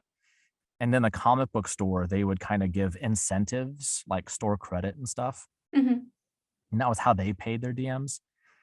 The very first time I really got paid was girlfriend at the time. Her mom's friend. It was during the shutdown. Her mom's friend, her kid had a birthday. Like somebody who knew somebody who had somebody who knew a thing. So it was his 13th birthday, and they wanted to play D&D, but none of them could, get together for a party. So yeah, I didn't ask for money. I was just asked to do it. I was like, yeah, that's fine. It's a birthday party. I'll do it, whatever. And then not even asked for the mom, she paid me. I was like, dude, that's awesome. And from there, I added to my voiceover website. I have a little thing that says for D&D. And I started to kind of market it on like social media, and I got so much hate. How Wow. dare you? Like, this is blah, blah, blah, blah, blah. Ask for money. There's so many people who do it for free. I'm like, okay, well, then go play with them. Like, you don't have to play my games. I've played as a player. I've played in really bad D&D games. Like there's oh man, I've even walked away. I hope no one watches this. There was a game that I did not enjoy to the point where I left. I got more and more anxious the longer I was there. And yeah, it also helps me to devote time to it because there is it's gone from being a game to a job, which means that I can now dedicate an appropriate amount of attention to it. Right. Whereas I would not be able to if there Time was. is money, dude. It really is, and like on top of that, kind of like voice acting, you think like D&D it'd be really cheap. It's all your imagination. You have dice, which are like $10. Have fun. But like there are adventures and there are books. There are so many books. There are, when I do it online, I have to pay a subscription fee to get like, beyond the base level of features. And so it does cost money, and I can't, a lot of people like build their own D&D stuff, but that's even more hours. I I I would have to charge even more. Right now, it's like, all right, cool. I'll get this $50 adventure book, which depending on how big the party is, that'll just get paid off in the first adventure. And then I can now reuse that book in future campaigns. So yeah, there was one, I got invited by the Take One team. They wanted to play D&D. And it's the first in-person D&D I've played since 2019. And they're like, yeah, we're going to have dinner, so everybody bring food. And I was like, okay, it's weird that I'm getting paid, but I'm going to spend that money on food. And I went to the grocery store and I was like, all right, cool. I can either get cookies or I can get like vegetables, like a veggie platter. And I looked at the veggie platter. It was like $30 for a bunch of vegetables. And I was like, that's like how much I'm getting paid. That makes no sense. I'll go get cookies. They're like $7. Be unhealthy, everyone. Right. It's crazy that those things are $30, but you could spend like $5 and cut it all up yourself. Yeah. Yeah. Basically, they're charging me $25 to cut it and to get the packaging, I guess. Convenience at its finest. Yeah. Which, I mean, that's why I was there, for convenience. I didn't have time to make anything because I was literally coming from, recording and just there, Right. That's really cool though, that you DM some D&D games and you make not a living, but some extra side cash on it. Yeah. I think that's really interesting. Yeah. So like I can be called, like I am now a professional voice actor. I am a professional DM. And once I start getting paid for improv, I'll be a professional improver. So I'm a triple threat. Oh. An entrepreneur. Another thing that's really cool about the D&D though is I get to practice and use my acting because of all of that's true. The I actually had so my partner is a huge board game nerd. He not so much into D&D, but he likes the idea of it. He just hates playing it because he has ADHD and he can't sit there for that long trying to do it. Yeah. So he loves board games. And occasionally if I'm in the room with them, he'll have me read off the like the intro or the little skits for the board games that he plays, like Gloomhaven or there was another one, War of the Ring, I think it is. Sure. From Lord of the Rings. And it's really cool because he was like, you should do game intros, the pamphlets. And I'm just like, that sounds really cool. I don't know if I really want to do that though. I think I'd rather do stories. That's true. There is I can't remember the name of the company now, but they will hold auditions and jobs for their tabletop RPG game, and they have like an app, and so they'll actually have people come in and voice the characters for them. So it's part of their board game, but yeah, you still get to do character work. That's really cool. Yeah. I would love to be able to do that as well. Like I was told someone suggested an idea because in D&D for books, there's a lot of box text. And most of the DMs that play are not actors and they're not comfortable, reading in front of people. So they usually speed through it. Oh, you enter into a cave and there's goblins. Okay, fight. And I put some theatrics into it. And someone's like, oh yeah, you should like record those and sell them. I was like, I would love to, but like I have no distribution abilities to be able to do that. Right. Uh, but no, it would be, I would enjoy that. But it's also basically, it's just an audiobook too. You know, it's Yeah, just that's pretty much all it is. It's just short stories, yeah, really. even that it's like, it's a snippet. Yeah. You know, it's a first person narrative. You walk into the tavern and you see a gnome. She calls out, well, hello there. You know, and it's just, that's all it is. It's really just a great way to put out some content on social media or get your Yeah. foot in the door, learn how to read out loud. Because a lot of people, how to read out loud, but like not like a voice actor. Yeah. I'm really curious about the first time you listened to yourself recording. So I'll lead off. So how I practice before classes is I came into this closet back when it still had clothes in it, and I grabbed a book from one of my favorite series as a kid, the 11th Tower, the Seventh Tower, the 7-Eleven Tower by Garth Nix. And I love that series as a kid. So I was like, all right, cool, I'll read it. It's easy. It's a kid's book.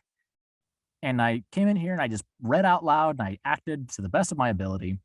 And then eventually I got the Audio Technica mic and I recorded it and I listened to it and I was devastated by how bad it sounded.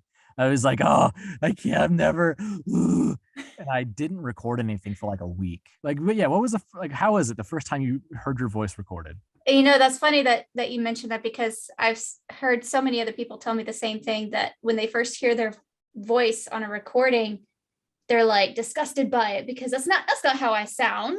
I'm used to hearing my voice being recorded. Oh, And I was before I started, because I worked for AbbVie, or Live Ops, as an independent contractor for AbbVie, which is a like the world's second largest pharmaceutical company. okay. I was a customer service rep, kind of. They call it ambassador, resource specialist, but it's basically just customer service. I had my own patients that I called every month. I would have to listen back to the recordings because all the calls are recorded. I'd listen back to recordings on occasion.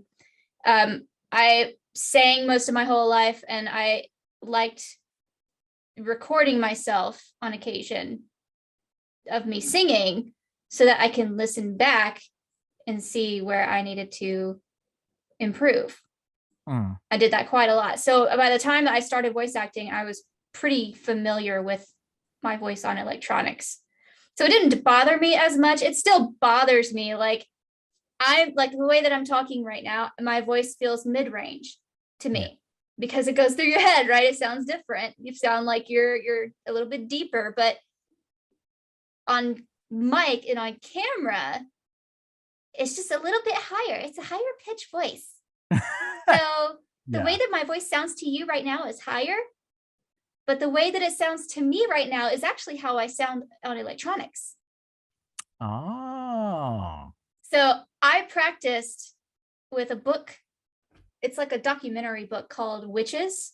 I don't remember what the author is, but it's like this huge history of Samhain and witches, rituals, and stuff like that. Samhain being Halloween. And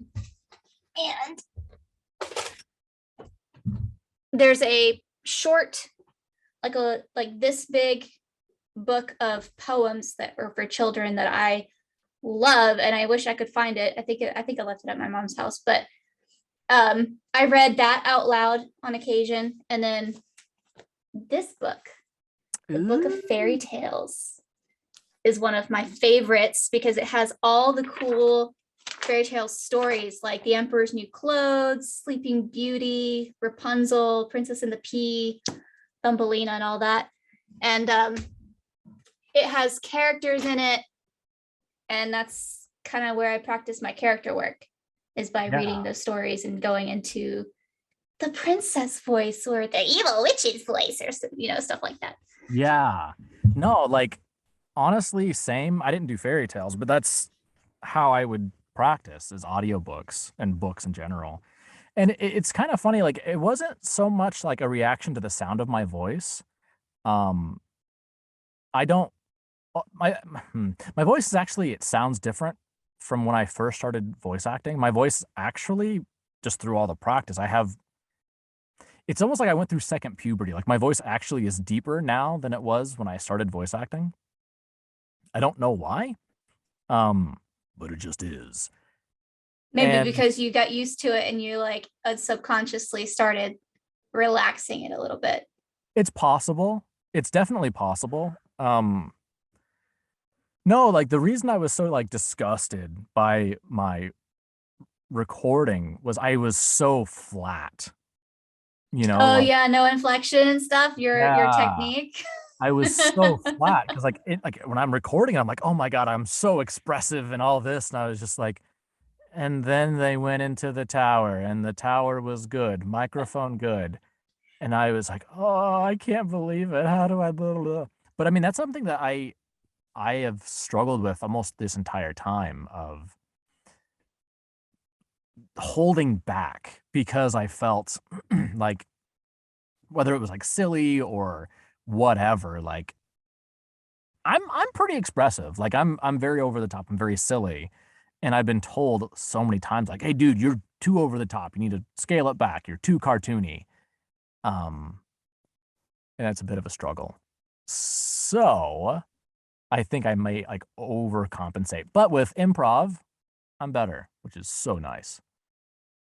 I had the same issue. Is like because I feel like I'm expressive, but outwardly people, I get a lot of feedback saying that I'm not all that expressive. I'm not enthusiastic about much of anything. And over the last couple of years, throughout my self-discovery journey, Yeah. kind of been getting out of the habit of not of like wearing my public mask, Yeah. because I've always done that. And so by taking that off and really being who I felt like I was, Yeah. that helped me be better in my reading. Because when I first started recording, no, I was the same way. I was pretty flat and I was holding back a lot. And then by the time that I realized what I was doing, that's when it all really changed. And when I can say that that's when I started really being a storyteller. Yeah. Yeah. No, definitely. Um, sorry, just got an email. Um, it's audition actually, so Ooh. um yeah, no, like it's so funny, like not only can we hear like, oh, our voice sounds different, but to us it's like even our expressiveness and all that stuff, like for whatever reason, it doesn't quite translate. Because at the time, my audio book idol, I guess, his name is Peter Kenny, and he narrated the Witcher series. And I thought he was I still think he's amazing. He's so good. Like his voices are on par, like on they're just on point, and his narration is so good. And so I went from listening to him to me, and I was just like, ugh, this guy sucks, you know? And there are also like for like some of the reason I don't include the entire list of audiobooks on my resume is some of them are older, and I'm like, "Ugh, these aren't this guy, oof, gross." No, I'm sure the audiobook that I did this year is pretty terrible, to be honest. Oh, so you've done an audiobook? Yeah, I've done one, and I don't know if it's actually out yet, so I can't say what it is, but it was my first one, and I don't want to do another audiobook. Oh, really? I'm pretty sure it's pretty terrible. Did you do everything yourself, or did you work with someone? I worked with a producer. I edited out my mistakes, and sent him the raw file. So they're doing the production on it, or they did the production on it and stuff. Got you. But no, I did all the voices and all the narration. And I feel like for someone who had it was their first audiobook, I feel like it was pretty good. But at the same time, if I hear it, because I haven't heard it yet, but if I hear it, I'm like 90% sure that I'm just gonna be like, eh. Is that me? That's so fun. How long was the book total? Like, I think it was 6 hours.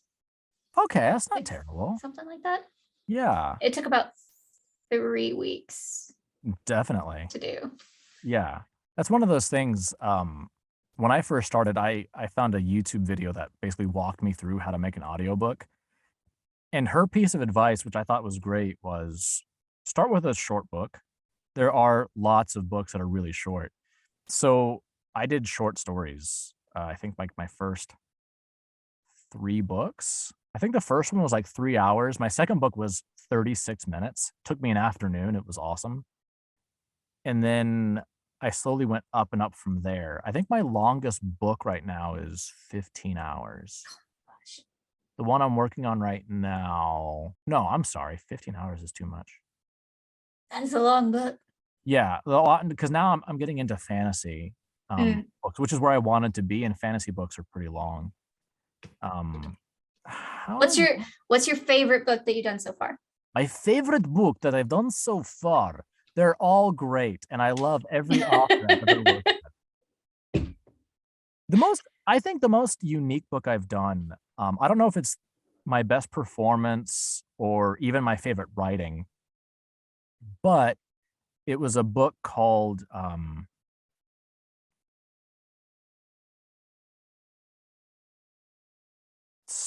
my memory's so bad. Something, a dude, I'm sorry, I need to pull up the thing. Johnny something saves the universe. I need to go into my drive. Johnny Mayhem. Johnny Mayhem saves the universe or something like that. And That's interesting. Yeah, so what's really cool about it is that it was through a publisher. I need to find my Zoom channel now, my Zoom window. Where's Zoom? There it is. It was done through a publisher, and they got the rights from an author who wrote it. He wrote it in the 60s. He's since passed on, and it was like 3 short stories that were kind of weaved together. And yeah, it was I felt like I was reading a time capsule. For yeah, the author whose name I don't remember now. Yeah, I don't know. It was really cool. It was sci-fi. I think it's the only sci-fi I've done, but it was super sci-fi. Like the main character, he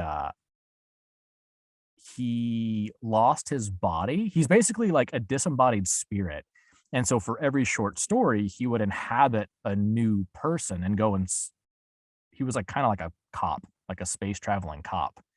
And he would go and solve these mysteries or crimes or whatever inside of a new body that's prepared for him by the agency he works for. And it was just so 60s, like the way it was That's written. so cool. Yeah, it was really fun. That sounds awesome. Yeah, I think that may be like my favorite. Although this isn't like a full-on book, but my favorite author of all time, his name is Jeffrey Summers. I say Somers because it's S-O-M, it's not, it's Summers. Jeff Summers. He wrote the Avery Cates series. The first book is called The Electric Church. I love it to pieces. And I follow him on Twitter, talked with him back and forth. He ended up following me on Twitter. Oh, fangirl. And I direct messaged him this year and I said, hey, I want to make an audiobook demo. And I would love to be able to include like a bit from the Electric Church. Like, would you mind? And he said, dude, go ahead, have a blast.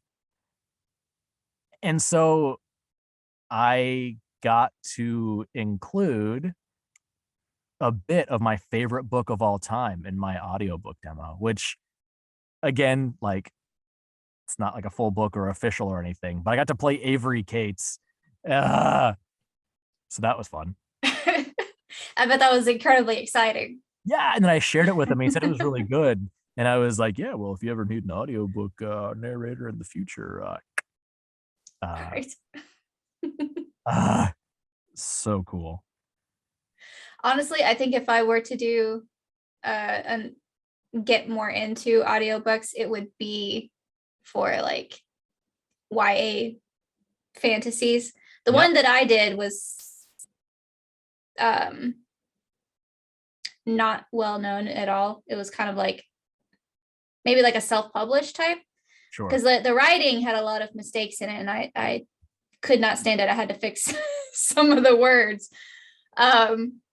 But like some of my favorite books, like the Chicagoland Vampires or Vampire Academy, or like the Plated Prisoner series. Oh my gosh, that series just grabs my heart, and I'm just, oh my gosh, I would love to do that audiobook.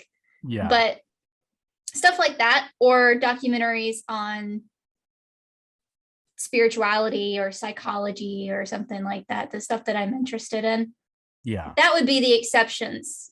Like I would do audiobooks for those. It's kind of funny, like just voiceover as a whole. When I first started, it was like, okay, cool. I'm going to do characters. I'm never going to do commercials, and I'm only going to do fantasy and sci-fi audiobooks. Since then, I've done a lot of things that it's just like, I'm not interested in personally. So I've done an entire audiobook about starting a software business. Um, I had to do a lot of like Googling to figure out what things were.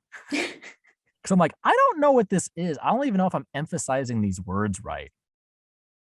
Um, I've done e-learning series.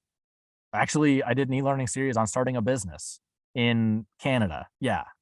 And it was like, I it's kind of interesting because I mean, I'm a solo entrepreneur business guy. So it's Mhm. kind of interesting, but not all of it applies. Um, and then like my agent really only sends me commercial work, like auditions, that's the word.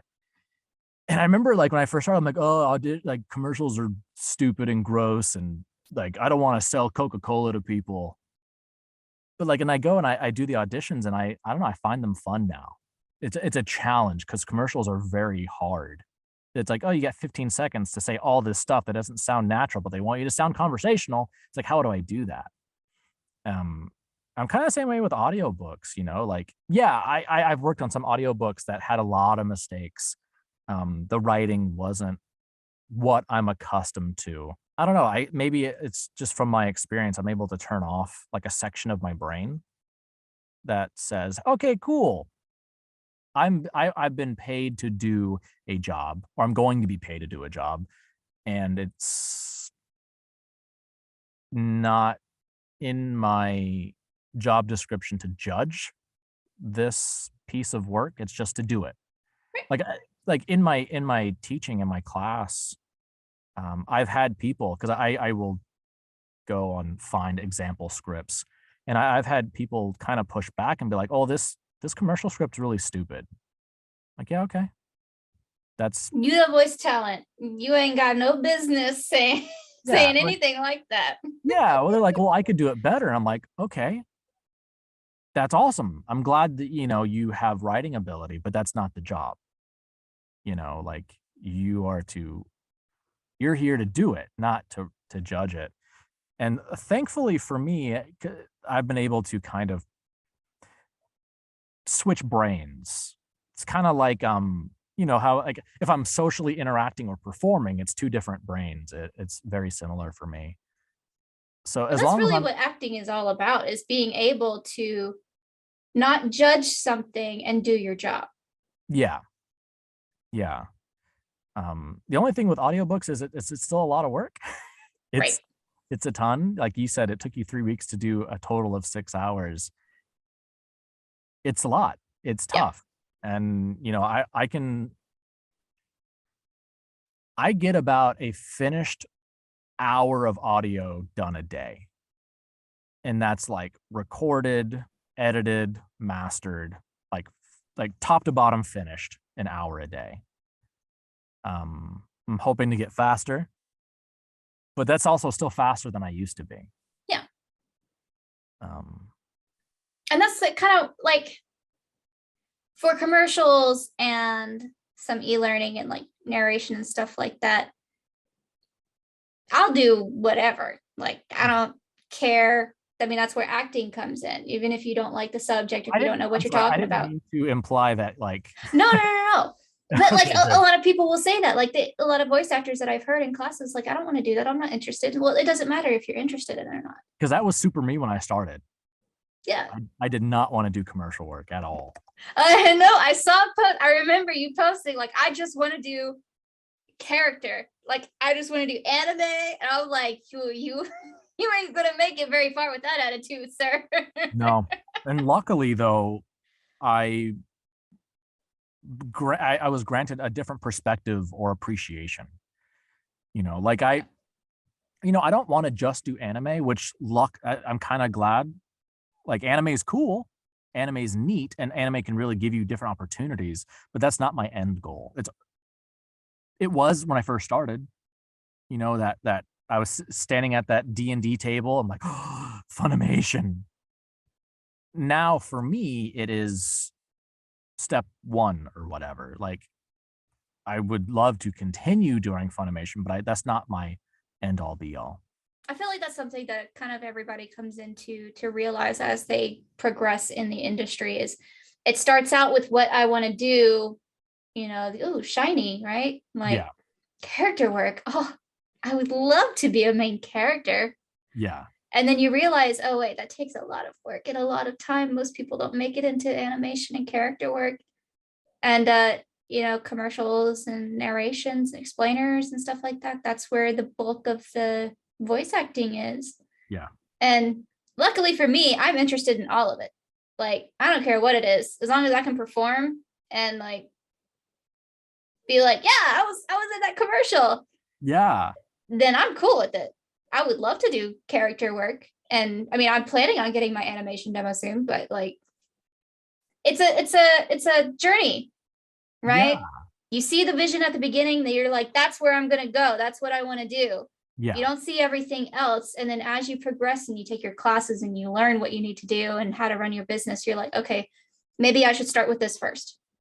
Or maybe I need to get a little more training in character before I just jump to conclusions and say that I'm going to be an anime. Yeah. It's interesting. So I listened to the podcast. My memory is so bad. Brain fog. Oh no.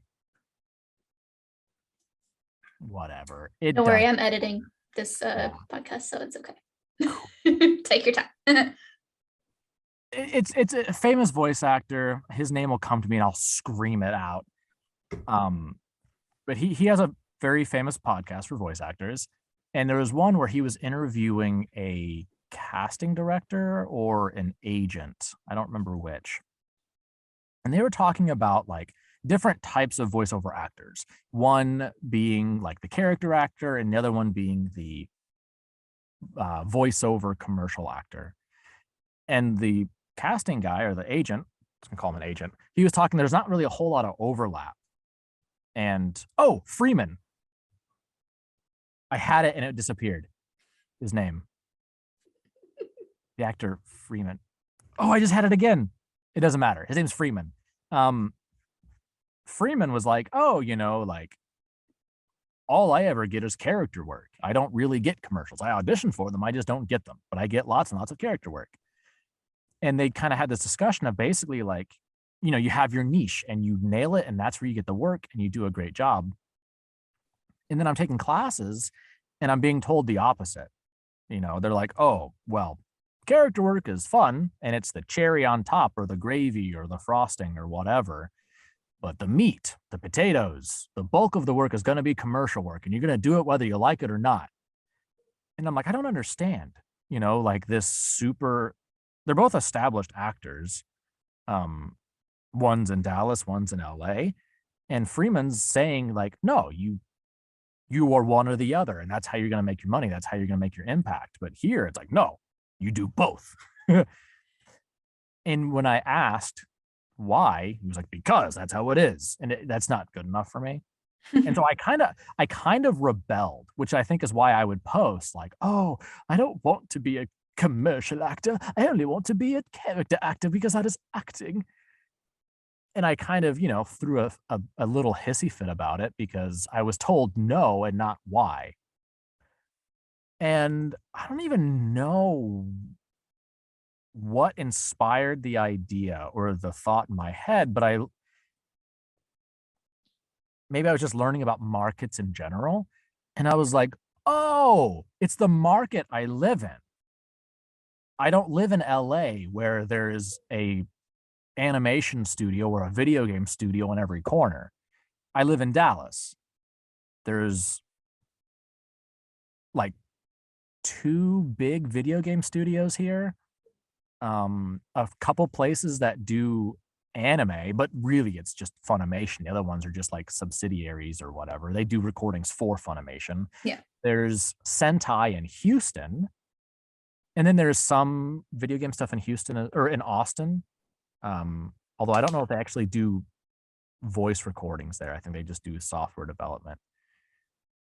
But, but that's why he says in that class, you do commercials because the market we're in, that's how it's done. It was such an important lesson to me that I do wish was explained to me rather than just like you said before, that black and white, you do as I say because it's the truth. Mm-hmm. I don't work like that. I've always been kind of like that where I just kind of stick my nose up at a thing until just kind of go wherever you want.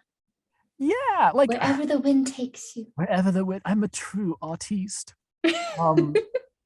No, like I'm really bad about being told what to do. Someone says you need to do this. I'm like, no, I don't. Watch me, and then I'll go and do it, but I'll make sure no one sees me do it. Like later, when I've come to the conclusion, like, oh, they were right. I need to do that thing. Well, that's important that you do that because it's your life, it's your business, you have to forge your own path. You are good at whatever it is that you do. You're good at character work. That's what you want to do, and that's your niche. Yeah, I do think that everybody has or could have a niche. Like my voice, I believe, is more suited to animation and toys, kid stuff, and kids e-learning. But I think it's also very important to learn all that you can about all the genres, and then do 2 or 3 that you're interested in. Like for I'm doing commercials, explainers, and then I'm doing more and more character work. And that's my 3 that I really want to stick in.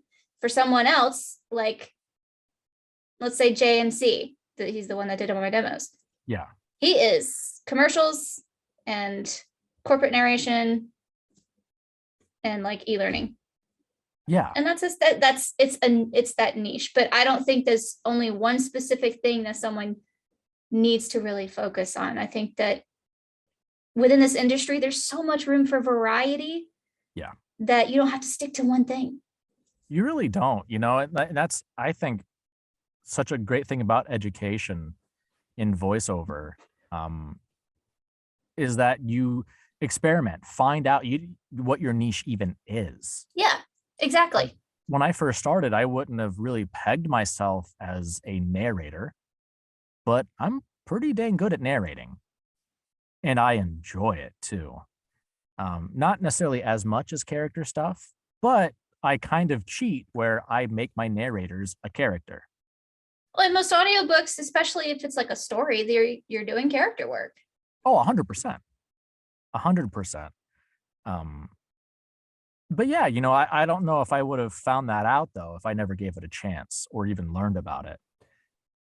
And I found out also that I really like e-learning. And it's essentially just narration, but I really enjoy the opportunity to teach somebody, like useful information. That's one of the things that I really struggle with on commercials is that it's not worthwhile information. It's not really helping anybody. Mm-hmm. Like selling soda is literally selling someone like sugar water, which doesn't help anybody except for the sellers of the product. But I commercials that have meaning or depth, I'm into, like if it's for a hospital or whatever. And I think, yeah, like that was kind of like my olive branch into like, all right, cool, maybe commercials are good and they're fine. And then finding the challenge in doing them. Then now I find meaning in it that's just for me. And the same thing goes for like you would even think like phone messaging. Phone messaging is something that in the class that I took for phone messaging, it was really painful, but it was also surprisingly challenging. It's not how it sounds. I don't know. I don't even know how to explain it, but No, I totally get it. Like for in-store messaging and for telephony, I had such a hard time because I'm so expressive and I want to be expressive. Yeah. And it's for telephony, it's like, hello, you have called 911. Can we help you? And I'm just like, that's not me. I'm sorry. I can't sound like a robot. Yeah, that's the funny thing too, is like depending on who teaches you. So like I've had that experience, but I also had an experience where they're like, hey, don't sound like a robot, because they can just get a robot to do it. Right. And it's just like, but they all sound like this. Like, well, this is how you're gonna sound different. I'm like, oh my God. That's why I was really surprised that a few weeks ago I got 2 in-store messaging bookings. Nice. And it was for Goodwill and then for Express, the clothing line or clothing store, whatever. Sure. Both of them wanted like real person style, like conversational type of thing. And I was like, what? That's awesome. That's like, that's my wheelhouse. Yeah. So, and it just kind of surprised me because most of the telephony stuff and in-store messaging that I had gotten auditions for is just like that typical robot type of voice. Yeah. Greetings. I am a human. Yep, exactly. And I was like, I don't find that interesting at all. I don't really want to do that. Yeah. So when you get something like that, that's kind of like going against the grain, it's really nice. Oh, totally. It's actually kind of funny.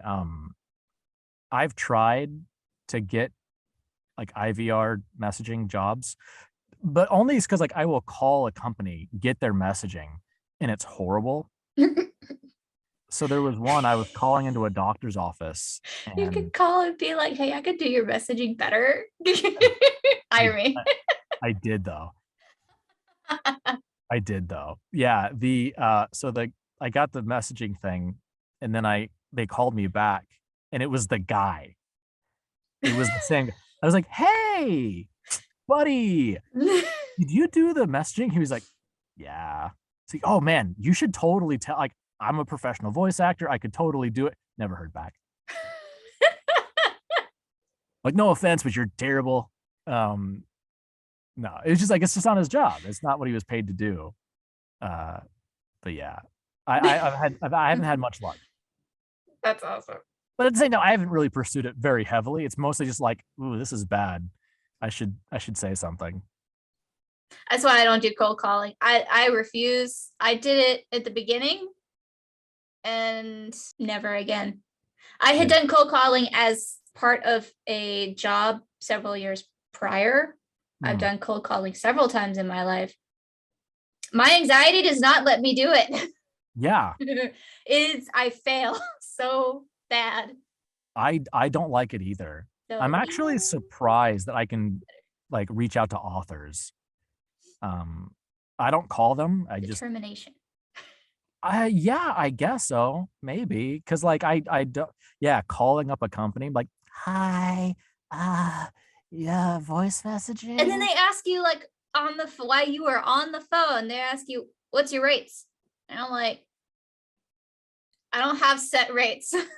Yeah. Like it depends on what project you need. What do you got in your pocket? I'll take that, I guess. Right? $30 for a commercial? No. No. Oh, sorry. We already got someone who does it. Okay. I love that. Yeah, okay. That's so funny. Yeah, I had there's an author that I work with, and he's like one of my biggest advocates, which I super appreciate. And he actually will like put my name out to other authors that he knows. Oh, badass. Yeah, he's really cool. Well, one of his friends contacted me through Instagram a couple weeks ago. And he's like, "Hey, what's your rate?" I was like, "Here it is." Boom, complete silence. And I was like, "Okay." I've had that happen too. Mm-hmm. Yeah. I think Yeah. it happens to everybody, really. It's because people want bottom of the barrel, but you know, when you pay bottom of the barrel, you get bottom of the barrel. Just saying. 100%. But you know, like I don't think that I'm charging an extravagant. Like honestly, I am charging like right now the minimum of what you would pay at a publisher. Yeah. Like maybe even a little under. But for me, it's, you know, it's good. I can do it for that. Well, and I mean, it also depends on your education. So like for me, like I said, I from my first stage or acting technique class in 2019, since then up until this point, I have spent, I think, upwards of $30,000 Sure. at least. Yeah. On training alone. And you know, I don't always charge standard rates, simply because, you know, I've only been in this for a couple of years. Training for a couple of years. I've really only been professionally working for a year. Yeah. And while, yes, I could charge standard rates, I wouldn't get much work because I'm not very well known. I'm not really established as much as other people are. So I base it off of what the client needs and off of what I think is reasonable. And I think that's really important because I do that because I am still in the red. I have spent thousands on my training and on building myself and my business up to where I am now. Yeah. And I am good enough for what I charge. Definitely. And I think that's an important mindset to have. And that seems like where you're coming from. Yeah, you know, like I need money. So I do charge things. But money to me is not the motivation or the goal. It's kind of like in D&D. It is what gives me the opportunity just to do it. Without the money, I would not be able to do it. I wouldn't. Right. Exactly. So like with Funimation, we were talking last night about like within the group, not with Funimation, but just like within our acting group about, you know, the timeline of when they get paid. And I was like, when was the last time they even paid me? Because I just don't, first of all, it's not very much. And second of all, like, I was just excited to even do work with Funimation, you know? And so this morning I checked, I was like, oh yeah, no, they've paid me. Like we're all set. I just haven't even been. Also though, this is not related. My bank merged or was bought by another bank. And so they've changed names and I got a new app. And I realized that like I wasn't getting alerts anymore for like money going in or out. And this is going to sound stupid, but I went in today to make sure all the alerts were set. And I saw I got paid for my last acting job. And I was like, oh, dude, that's nice. Because they paid me quite a bit more than I thought they were going to. So. Isn't that nice when they pay you more than you think? Yeah. I think the next one's not going to be as much because there's less students, but still, I'm excited. I think my first job that I got hired for, I think it was in February.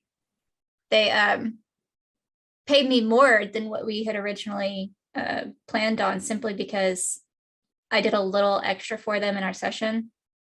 So like I did some humming because he was thinking about putting some like just a little humming tune into the commercial or whatever.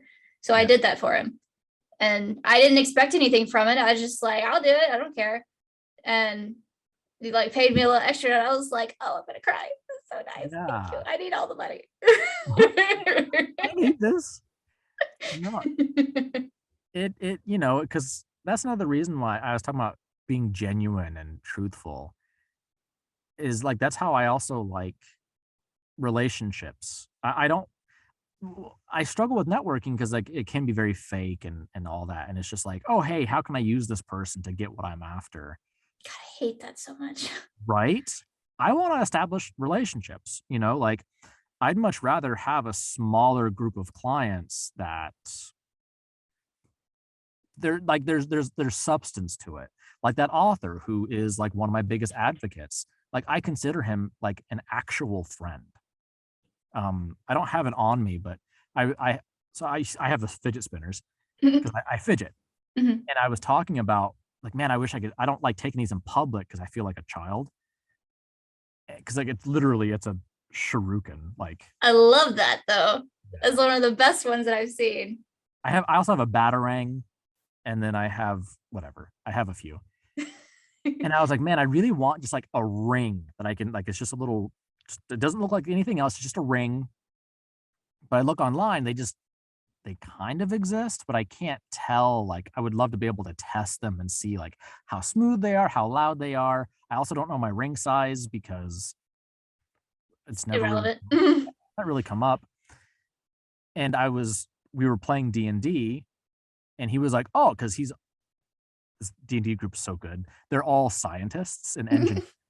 Like one of the uh the players, they posted on Instagram like footage of them putting in like a control module into a rocket. And I just, oh, that's so cool. That's badass. Yeah. So he has a bunch of like little mechanical parts just around. And he whipped out this bearing that's ring sized, put it on his finger, and he put it up to the mic for me to hear it. He's like, yeah, did you want this? I was like, yeah. He lives in Colorado. He mailed it to me. And because we're nerds, he also gave it like a D&D item description. So like, Cool. yeah, it's the ring of so and so, and these are like the abilities it has. And he was basically like, it gives you like a +2 to calm and stuff like that. And I wear that ring every day. That's awesome. Yeah, and like I would much rather have that than like some sterile cold. Do you have it on you? I would totally love to see it. I don't. It's like there. Gotcha. Okay. Yeah. I didn't grab it because I knew I had this. Oh, still, that thing is pretty cool. Yeah, I enjoy it. That's awesome. So let's step back a minute and tell me, do you have any role models or people that like inspire you for doing the things that you do in improv and acting?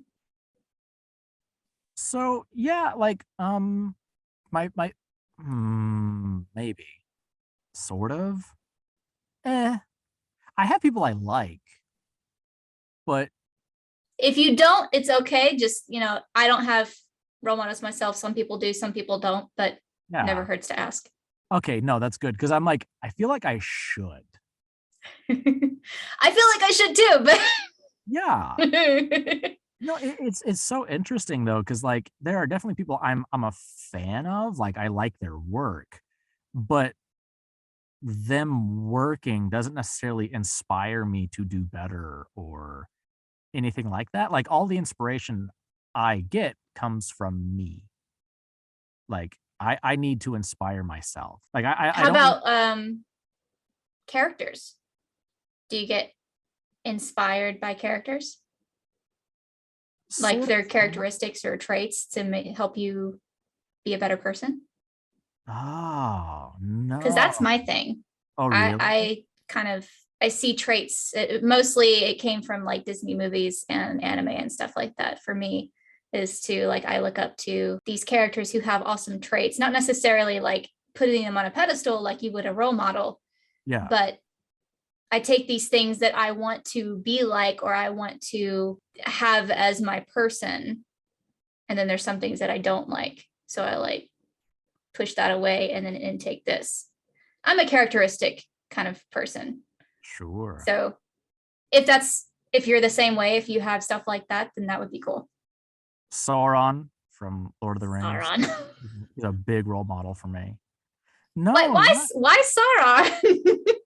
because he's got that beautiful eye. You know, the soul is in the eye, right? It's just beauty. That's all I see there.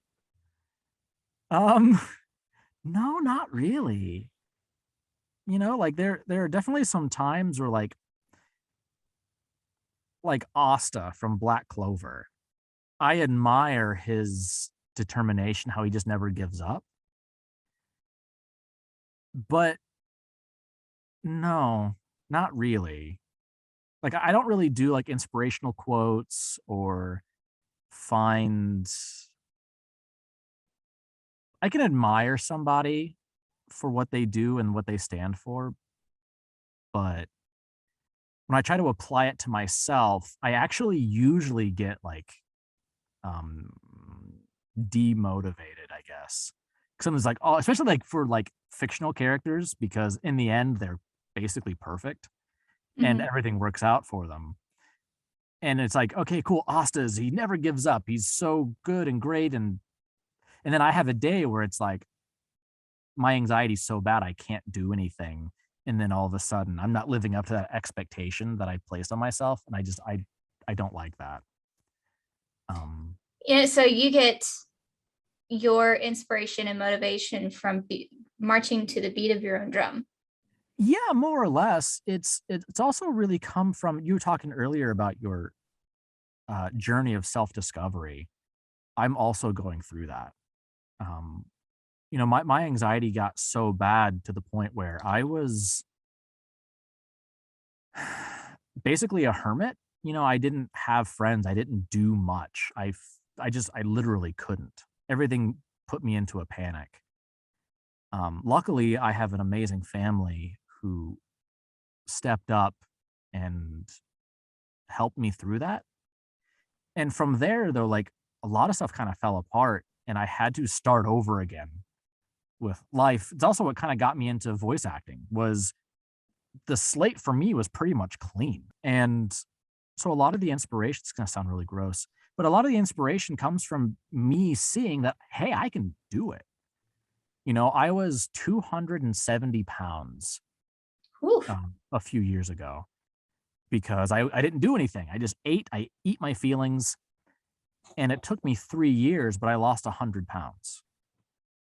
Congratulations. Thank you so much. The pandemic, I've put on a few.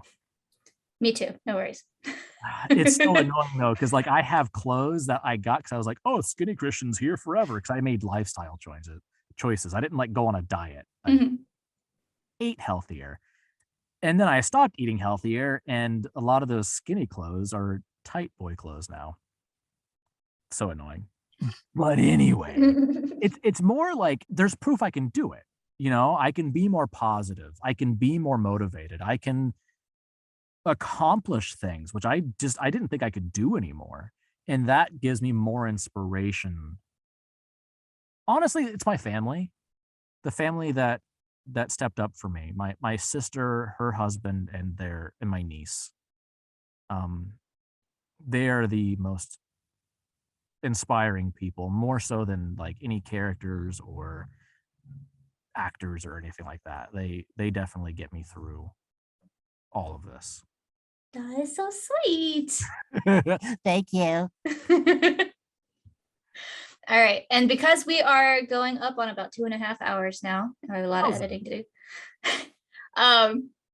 Let's wrap it up Sure. with any advice that you may have for beginners or people curious about getting into animation voiceover specifically, or stage acting? Give up. Don't do it. Don't do it. Okay. No. It's always a fine line, like between follow your dreams and you can do it. As long as you work hard, you can accomplish anything. And hey, it's crazy competitive. If you're not dedicated 110%, like you're never gonna make it. There's always going to be someone better than you. Yeah, like you're never gonna be the best. So, geez. No, like, but the truth is, it's in the middle. Like I'm not gonna say which voice actor it was, but I watched a video by a voice actor like I said, I went to an open audition for Funimation 7 years ago, didn't make it. And I started to actually research being a voice actor then, maybe it was even 8 years ago. And I came across this video by a voice actor who was basically said that. He was like, it's insanely competitive. You don't stand a chance. And I didn't try. I didn't try for a year. I really wish I had started back then. But the truth is, it's somewhere in the middle. And the greatest piece of advice isn't necessarily like, okay, cool, you take this acting class and that acting class and do improv, do audiobooks. It's not that. Like, that's my journey. And that's what's worked for me. The best piece of advice is so weird because it's so specific. Like, it's going to be for me. Just find your reason, like no matter how demotivated I get or discouraged I get, you give me a week and I'm itching to get back in here to keep going. And not every day is fun. Not every audition is, because people are like, oh, if you love what you do, you never work a day in your life. Voice acting for me is exhausting. I come out of the booth every day sweaty, sore, tired, but I still love it because I know what I want to do. I do love what I do. I don't want to do anything else. So yeah, like you have a strong enough foundation, a strong enough reason to go forward, to endure the good and the bad, the great connections you make and networking, and the people who tell you to quit, you're not motivated, you're not dedicated enough, because it's not all rainbows. If you find that, everything else will follow. Just and be patient. That's one of the biggest things that has been kind of my Achilles heel, is I have not been patient. And I made a lot of mistakes because I was trying to rush things. I was like, I'm 30, I'm so old. It's fine. That was the one thing that I was going to tack on too, is I think you can do whatever you put your mind to. Yeah. But for something like a creative business, if you're an artist, if you're building a business, if you're a voice actor, whatever it is that you're doing, the way that you're going to make it is if you have or can learn patience with yourself and with the industry. Yeah. Because unless you're just a super incredibly lucky, like you have a fucking 4-leaf clover stuffed up your ass, you're not going to make it right off the bat. You're not in whatever it is that you're doing. Yeah. The only people who make it right off the bat have an incredible amount of natural talent and connections. Yep. And usually, from what I've seen, people who have like an amazing amount of natural talent don't work very hard and will usually quit the moment it gets hard. Not saying that's for everybody, but that's something that I've noticed. And it is a lot of hard work. So if you have the right inspiration for it and you have the patience, everything else will follow. Yeah. You gotta just steer clear of burnout, guys. Burnout is real. Yes. And you got to know how to deal with it, because I'm sure most people go through it. Because like, especially for pay to plays, if you're on pay to play, you are busting out auditions, hundreds of auditions, sometimes before your first gig or your first job. I will say I was on voices.com for a whole year. Oh my gosh. And did not get a single job. How many auditions did you put out? Over 1,000. See what I mean? Yeah. I started on Voice 123 and then soon after got voices.com. And then I think on Voice 123, I put out probably about 200 auditions before I got my first little commercial gig. And I put out like, I want to say about 150 to 200 before my first gig on voices.com. Yeah. And that's normal. That's actually good. Yeah. I mean, it really is. And I would say too, the reason I didn't get jobs was I rushed it. I was not ready for the competitive nature of the pay to plays. Because again, you're one person in the couple of hundred people who get that audition. And there's millions of people who Yeah. are getting into this mostly because of misinformation that is always spread around. You know, it's like you go on TikTok. Oh my gosh, I'm not going to rant on this, but there are people who will tell you, go on ACX and just narrate a book. It's Yeah. so easy. You get paid to read. Yeah. No. Yeah, there's been that thing going around social media of the different lists of like, oh, hey, top easiest ways to make extra money or easy money from home. And like number one is voiceover. You can be in commercials, video games, animation, even movies. You don't have to spend a single dime. Yeah. Look, everybody already has one of these. That's all you need. Oh, hey, it's Geralt. That's all you need. It's like, yeah, no. Don't believe the hype. Get your training in first, please. Yeah. Like in the classes I teach, you know, people they all want to talk about, oh, what's the best microphone? It's like, dude, when you're starting out, it doesn't matter. I have an $80 microphone, or I think it's actually like $200 like off of the shelves, but I bought it off of Facebook Marketplace for $80. Yeah. And it's not even a voiceover microphone. It's a musician's microphone and it works perfectly. It's landed me all of my jobs. I did all of my demos with it, all of my classes, everything. I have not had a single technical difficulty with my setup right now. See, there you go. Like, proof's in the pudding. And I especially think like when you're first starting out, you just get what works. Yeah. And because when you start out, you just need practice, you need the reps, and you need the training. You can get the dreaded Blue Yeti that everybody hates. It's just like we were talking about in the very beginning, like, or whenever it was. What'd your voice sound like when you first recorded it? Oh, I hated it. Well, you're going to have to get used to it. I've seen so many people in forums like, oh, what do you guys do? Like, I hate listening to my voice. I can't edit it. Or I saw one person who's like, they want to wear headphones while they're recording, but they don't like that they can hear themselves while they're recording. So they wanted to turn off the monitoring function. And it's like, if I can't hear myself when I'm talking, I actually feel weirded out. Yeah. It's not really like hopefully it's not like an ego thing, but it's just getting the practice in with even a $50 microphone or however much a Blue Yeti is going to give you much more experience and worth down the line. Like, yeah, I've got an expensive mic. I have the 103. It's what, $1,100-$1,200, something stupid. And I got it because I'm trying to match despite studio quality, and sometimes that really does matter. Because especially for like ADR, like I know a bunch of animation and animes. Yeah, they actually require a 103 minimum just to even audition. Right. Which is why I made the investment, but that's not where I started. And it's not even my second mic. You know, like I've had other mics that when I had the money, I got them just to up my quality. I forget why I'm saying this. But yeah, when you first start out, dude, it doesn't matter. You just get what works and you record and you practice and you get used to it. And when you are ready and you get a better mic. No, I don't think there's anything wrong with that.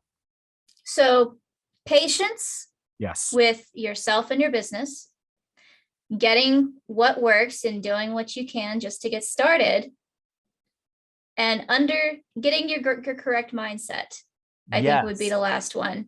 Get in the mindset that everything you do as far as financial for this business, for voiceover specifically, is an investment.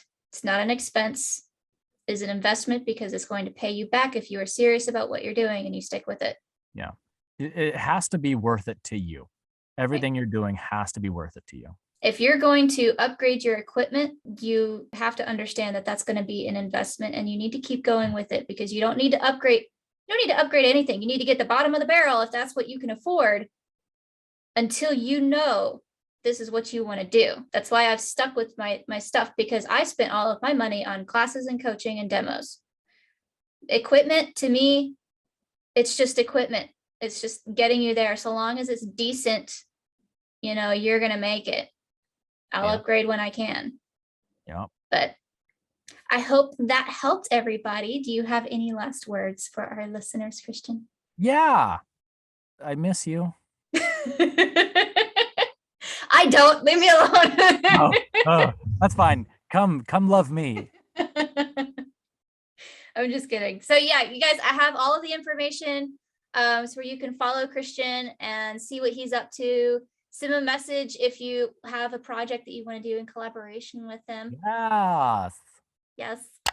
You'll find that in the blog post. And just tune in for the next episode. Yeah, do it. Do it now. Thank you, Sarah. Bye, everybody.